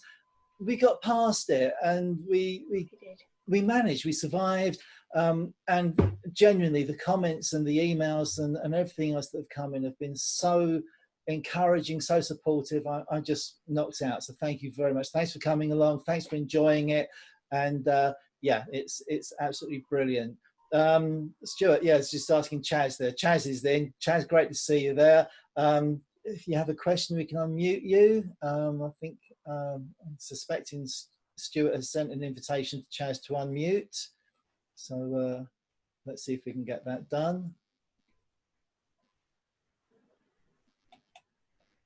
Deafening silence. I love it when that happens. And Chaz, are you there? Are you trying to ask a question? I can't see any hands raised at the moment. Where can I find him? Oh, I think he's. Chaz. Oh, it's unmuted now, I think. There we are. Chaz, are you there?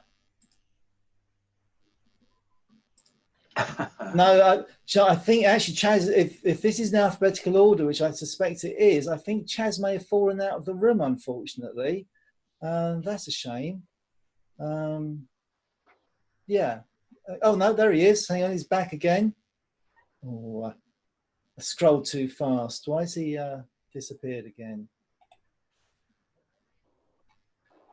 Oh, there's a find a participant thing there. Maybe I should just do that. All right, so Chaz, you are unmuted. So if you wanted to ask a question, please do feel free.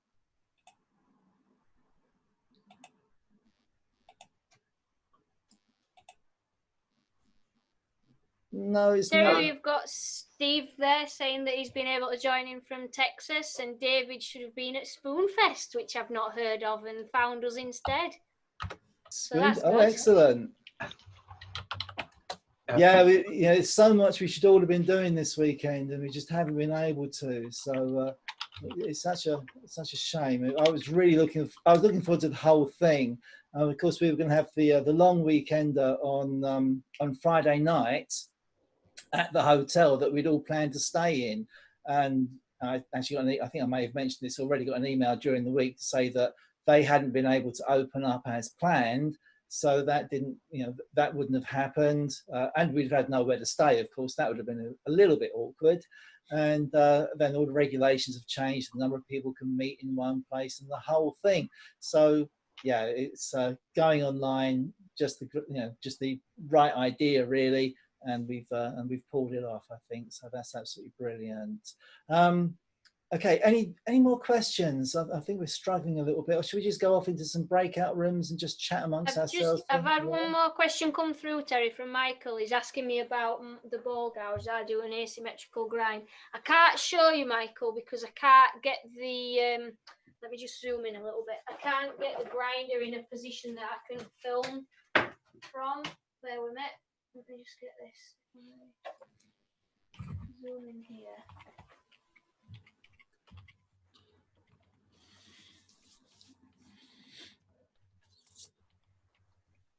Okay. So my that is my asymmetrical grind. I am hoping that when I get my new grinder in a few weeks, and I need another camera sorted out, I'm going to do a sharpening session on Zoom, and I'm going through hand sharpening. So I haven't got a date for that at the moment, but I will be covering how to achieve that. But basically, it's a very, very short bevel. It's sort of a traditional grind, and then one side is swept back, but I can't show you, as I say, because I can't get the cameras into a position for the grinder. So keep an eye out on my if you follow my Facebook page or you subscribe to my YouTube channel, it will be mentioned as soon as I know a little bit more information about it. But I will be going through this because I get asked it a lot, so it's one worth doing.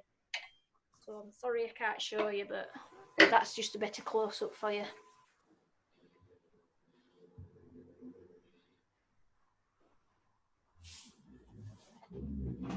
Okay, anyone else? I keep muting myself. If we've covered everything there, and Emma, you obviously did too good a job in the demo. You answered all the questions before they came up, so that's absolutely brilliant. Well done. Huge thanks again, Emma and Stewart, for the weekend and for all their hard work, and everyone else behind the scenes as well. Paul, if you want to stay to go on to a breakout room and we can have a little chat, I'll ask Paul to do that for us. Huge thanks as well to Paul in the background there, who I've lent on a heck of a lot this weekend, often at very short notice. So thanks for that, Paul. Really appreciate all your help. Let's see if we can get in some breakout rooms and have a chat. And that was pretty much it for the day. A lot smoother than the day before. So hope you enjoyed that. Remember, next year we plan to do this for real if we can, down in Kent at the Wood Turning Weekender. So check out the woodturningweekender.co.uk website, and while you're there, have a look at Conkers Live. That's the new series of live stream demonstrations that we're hosting. Thanks for watching. Hope to see you soon.